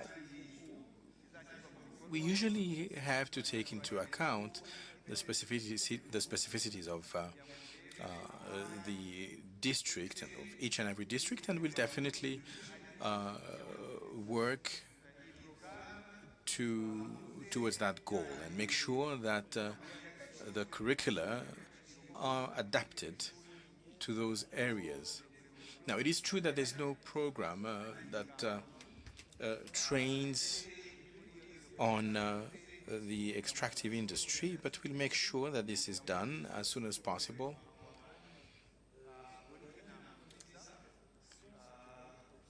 And we are working on an assessment of those schools, and that to make sure that they do provide relevant trainings.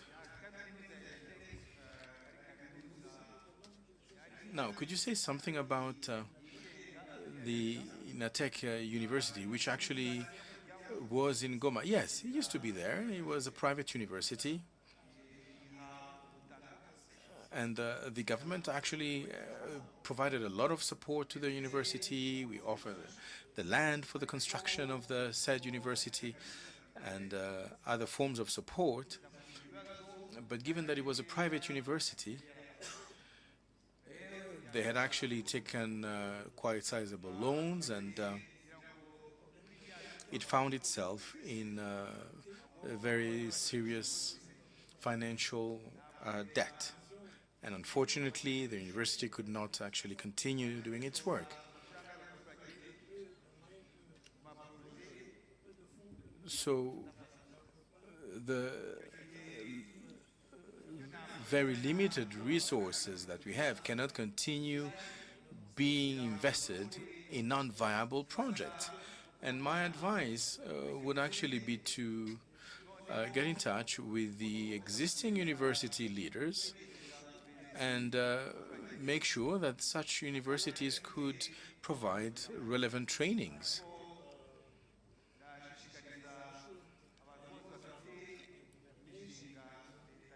And bring together the citizens, the leaders, and universities. But I should say that for those that require support from the government, please make sure that this support that is eventually provided is used appropriately. Yes, there's a teacher that spoke about the misuse of the social media. She spoke about unwanted pregnancies and the consumption of narcotics. Madam Minister, what could you respond to this teacher? Thank you, Mr. President.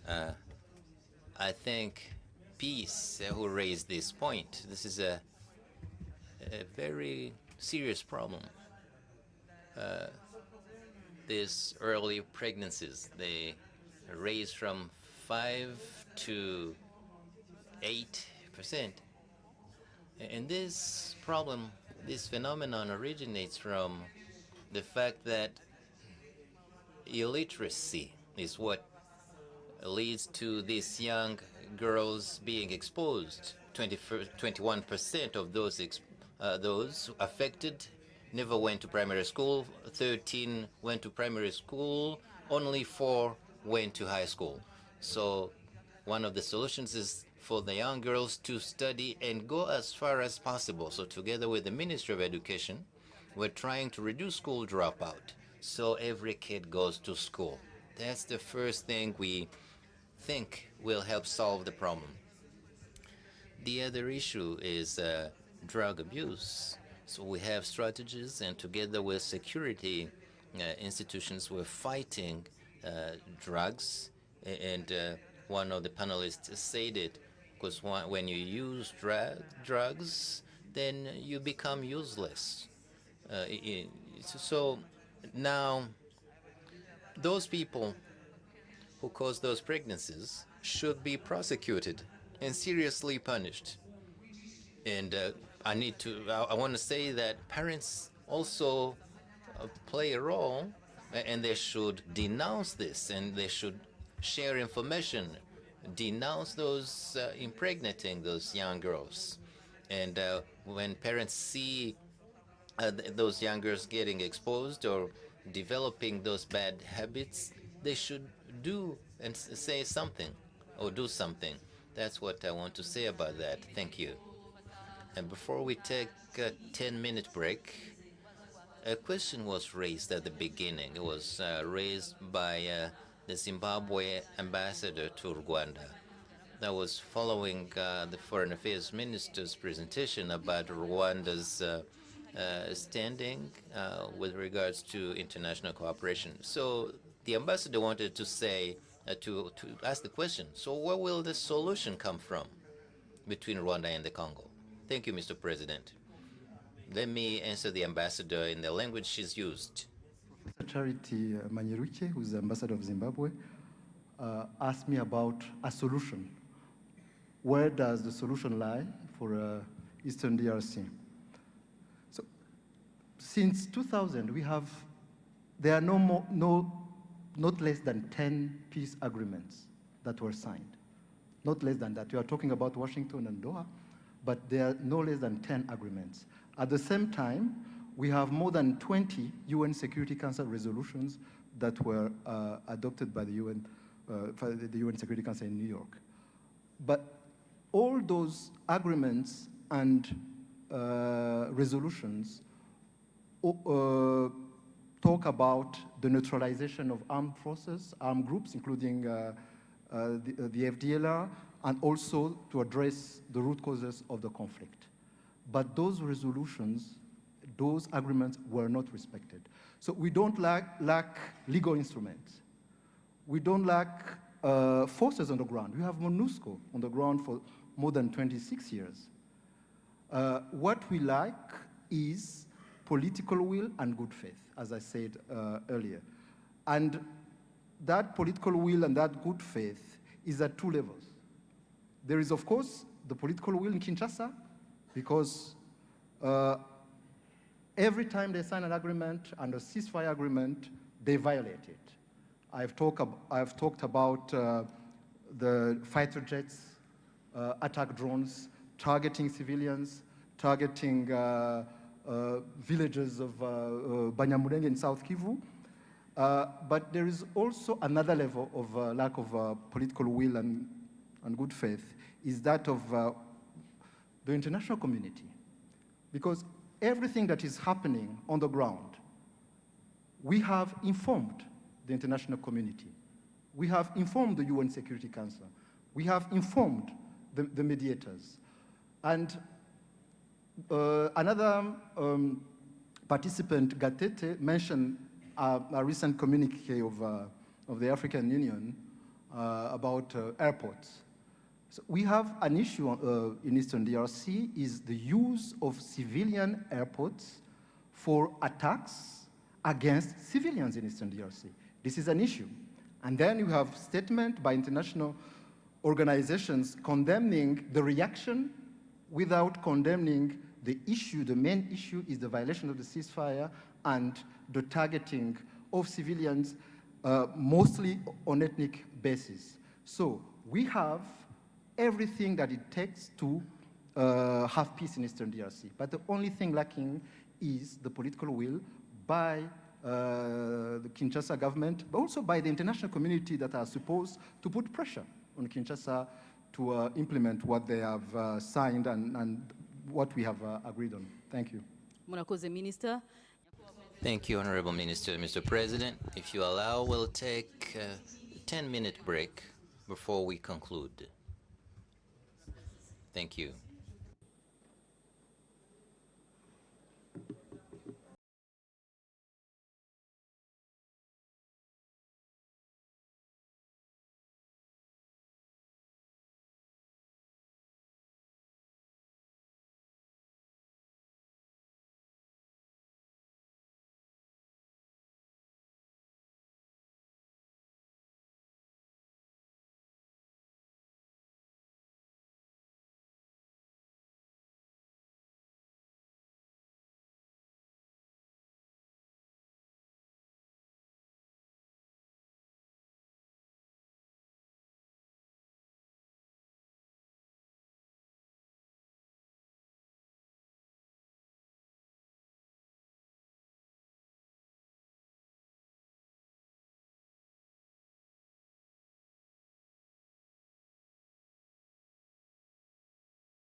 kuri mwe mubitwemereye.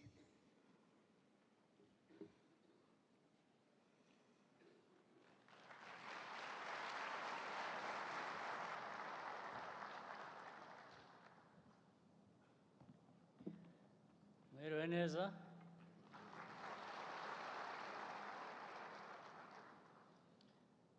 Ijambo ry'impamba ngira ngo riraba rigufi. Ni ugushyira hamwe mu magambo make ibyo tumaze iminsi tuganira, ariko ngira ngo nsabe kandi nibutse ko inama nk'izi tuba twagize n'ibiganiro byanyuze muri izo nama, ntibikabe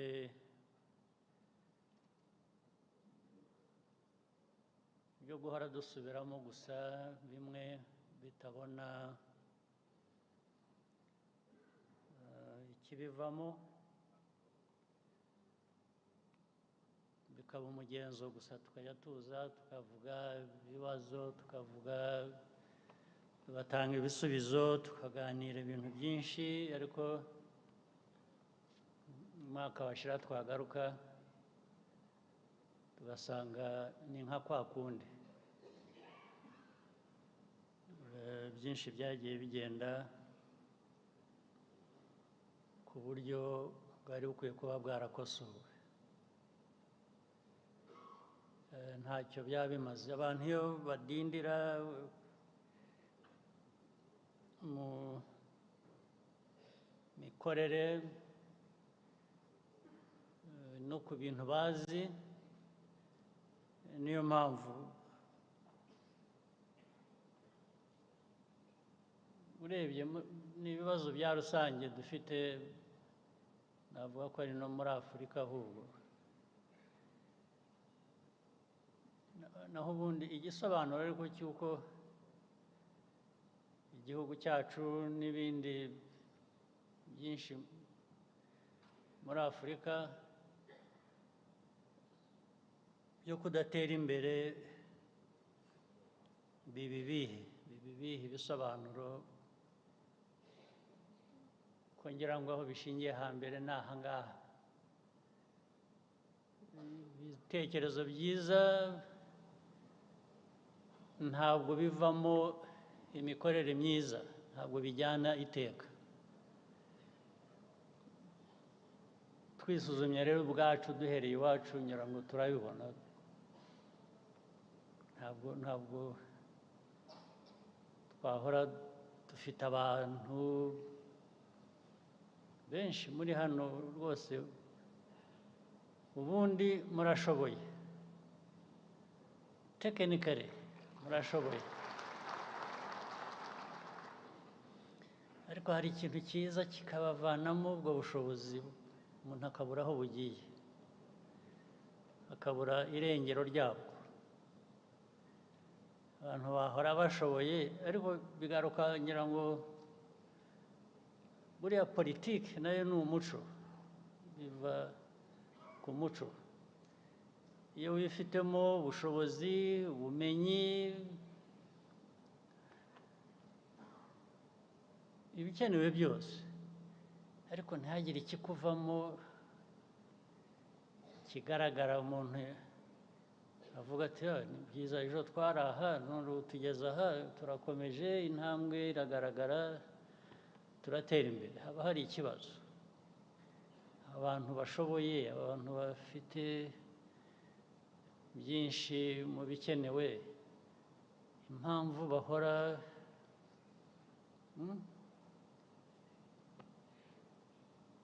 badatera imbere. Umugabane wacu wa Afurika, indwara iwurimo ni iyihe? Hari ubwo tuzajya twifashisha wenda, kandi bifite ishingiro, hari ubwo twifashisha ko abaduteye ibibazo na kera kose bakidukurikirana bagashaka uburyo niyo babonye ushoboye uriho ugerageza gutera intambwe, baraza bakamucubya. Bafite uburyo bwinshi babikoramo ntunabibone ngo ubimenye ko ari byo, ariko baragucubya, bahora always checking you and putting you in what they call your right place. Your right place should be there. And hatishe, hadakijije, rimwe na rimwe bakugirira imbabazi bakaza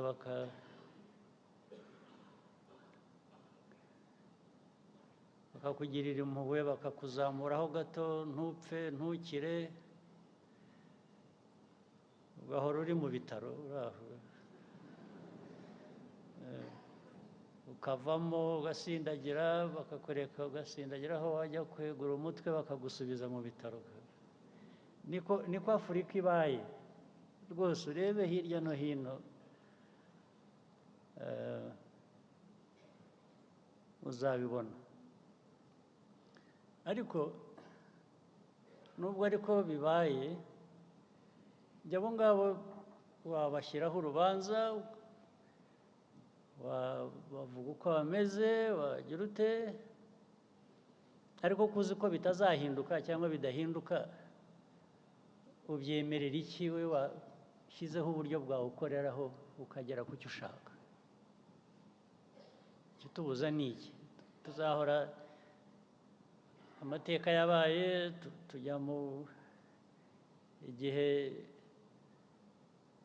cya slave trade, tukavamo tukajya mu colonial times. We can't keep referring to that as our problem. That is so how about now? What is it now that prevents us doing what we ought to? Ni iki mwe rwose mutahanye iki mu mutwe iyo mwibaza ibyo? Ariko mwabyumvise, mwabibonye. Iyo uraho dusubiramo ibintu inzego zashyizweho zishinzwe kugira gutya gufasha ariko ntizibikora. Umwana agahaguruka, umukobwa hariya wahagurutse ati sinzi aho kujya cyangwa ndahajya, bakambwira ngo ningire ntya. Erega ibyo ni ukuri baraturindagije nyine, natwe turemera turarindagira. Ubu turindindagiza ni ukwirirwa kandi twifitemo ubushobozi da. Twifitemo ubushobozi, ibintu byose turabyumva, ibibazo inkomoko zabyo turazizi, inkomoko turazizi, ibibazo turabizi, ndetse n'ibisubizo. Ariko hagati aho tukarindagira, tukirindagiza. Ejo bakubaza ikibazo kikaba amateka, kikaba abantu baza bakakugirira nabi cyangwa bakakugira bati wemerera ikizi. Umuntu aragusanga mu rugo rwawe, mu burenganzira bwawe, akakurindagiza ukemera, warangiza uwakurindagije wibwira ko ari we kibazo. Ikibazo ni wowe wemera kurindagira.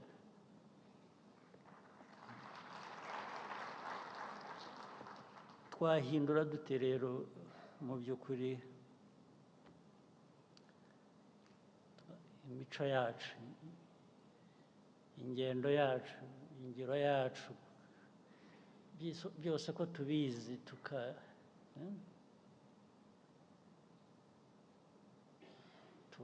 hagati yacu hari ibibazo byinshi ku isi. Ibyo ntabwo tubifitiye ubushobozi kubikemura, ariko dufite ubushobozi bwo gukemura ibyacu. Turabufite rwose. Impamvu tutabikemura noneho tugasigara twizibukira ayo macumu badutera bagira ngo baducubye, cyangwa natwe tukayabatera mbese. Kuko nicyo gisigaye. Ntabwo numva impamvu abantu ibibazo ku isi. Icyakora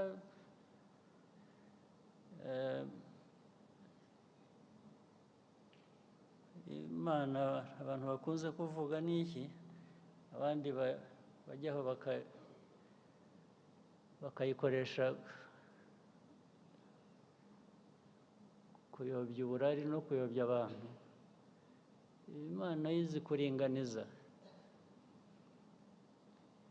Iyo usigaye ureba ibibazo tumazemo imyaka n'iki baradusobanura abantu ntibatwumve,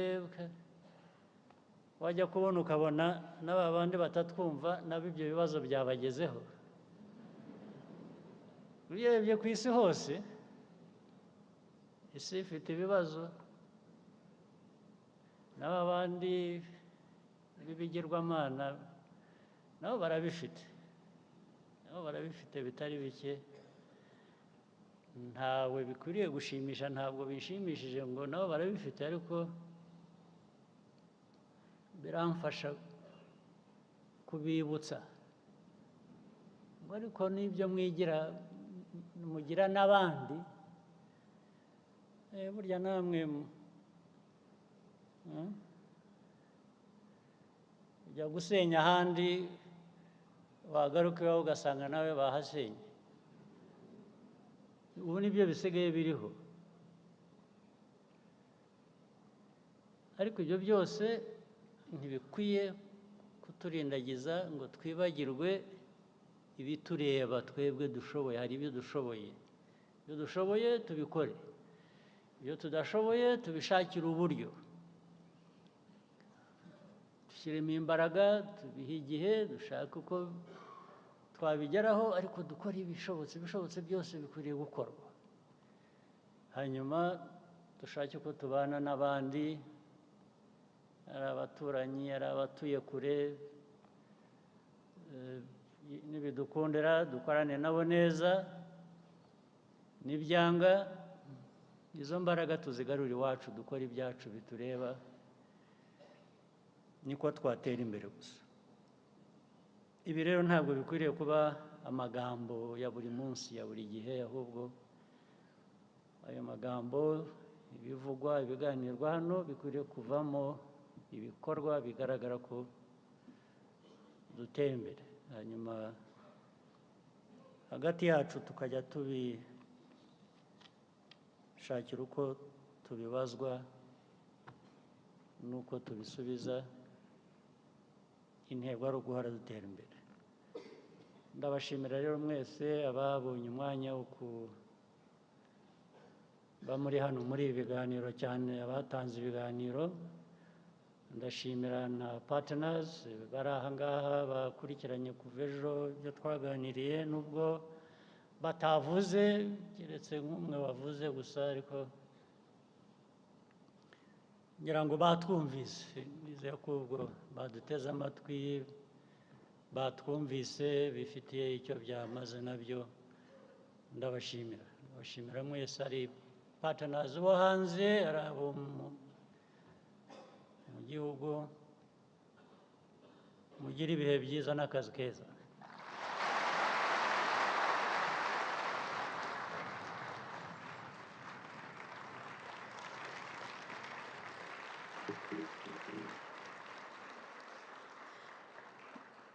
Murakoze nyakubahwa Perezida wa Repubulika, mwarakoze Banyarwanda kwitabira no gukurikira umushyikirano. Mugira amahoro. Nyakubahwa Perezida wa Repubulika, mutwemereye umushyikirano twashyiraho akadomo aha ngaha.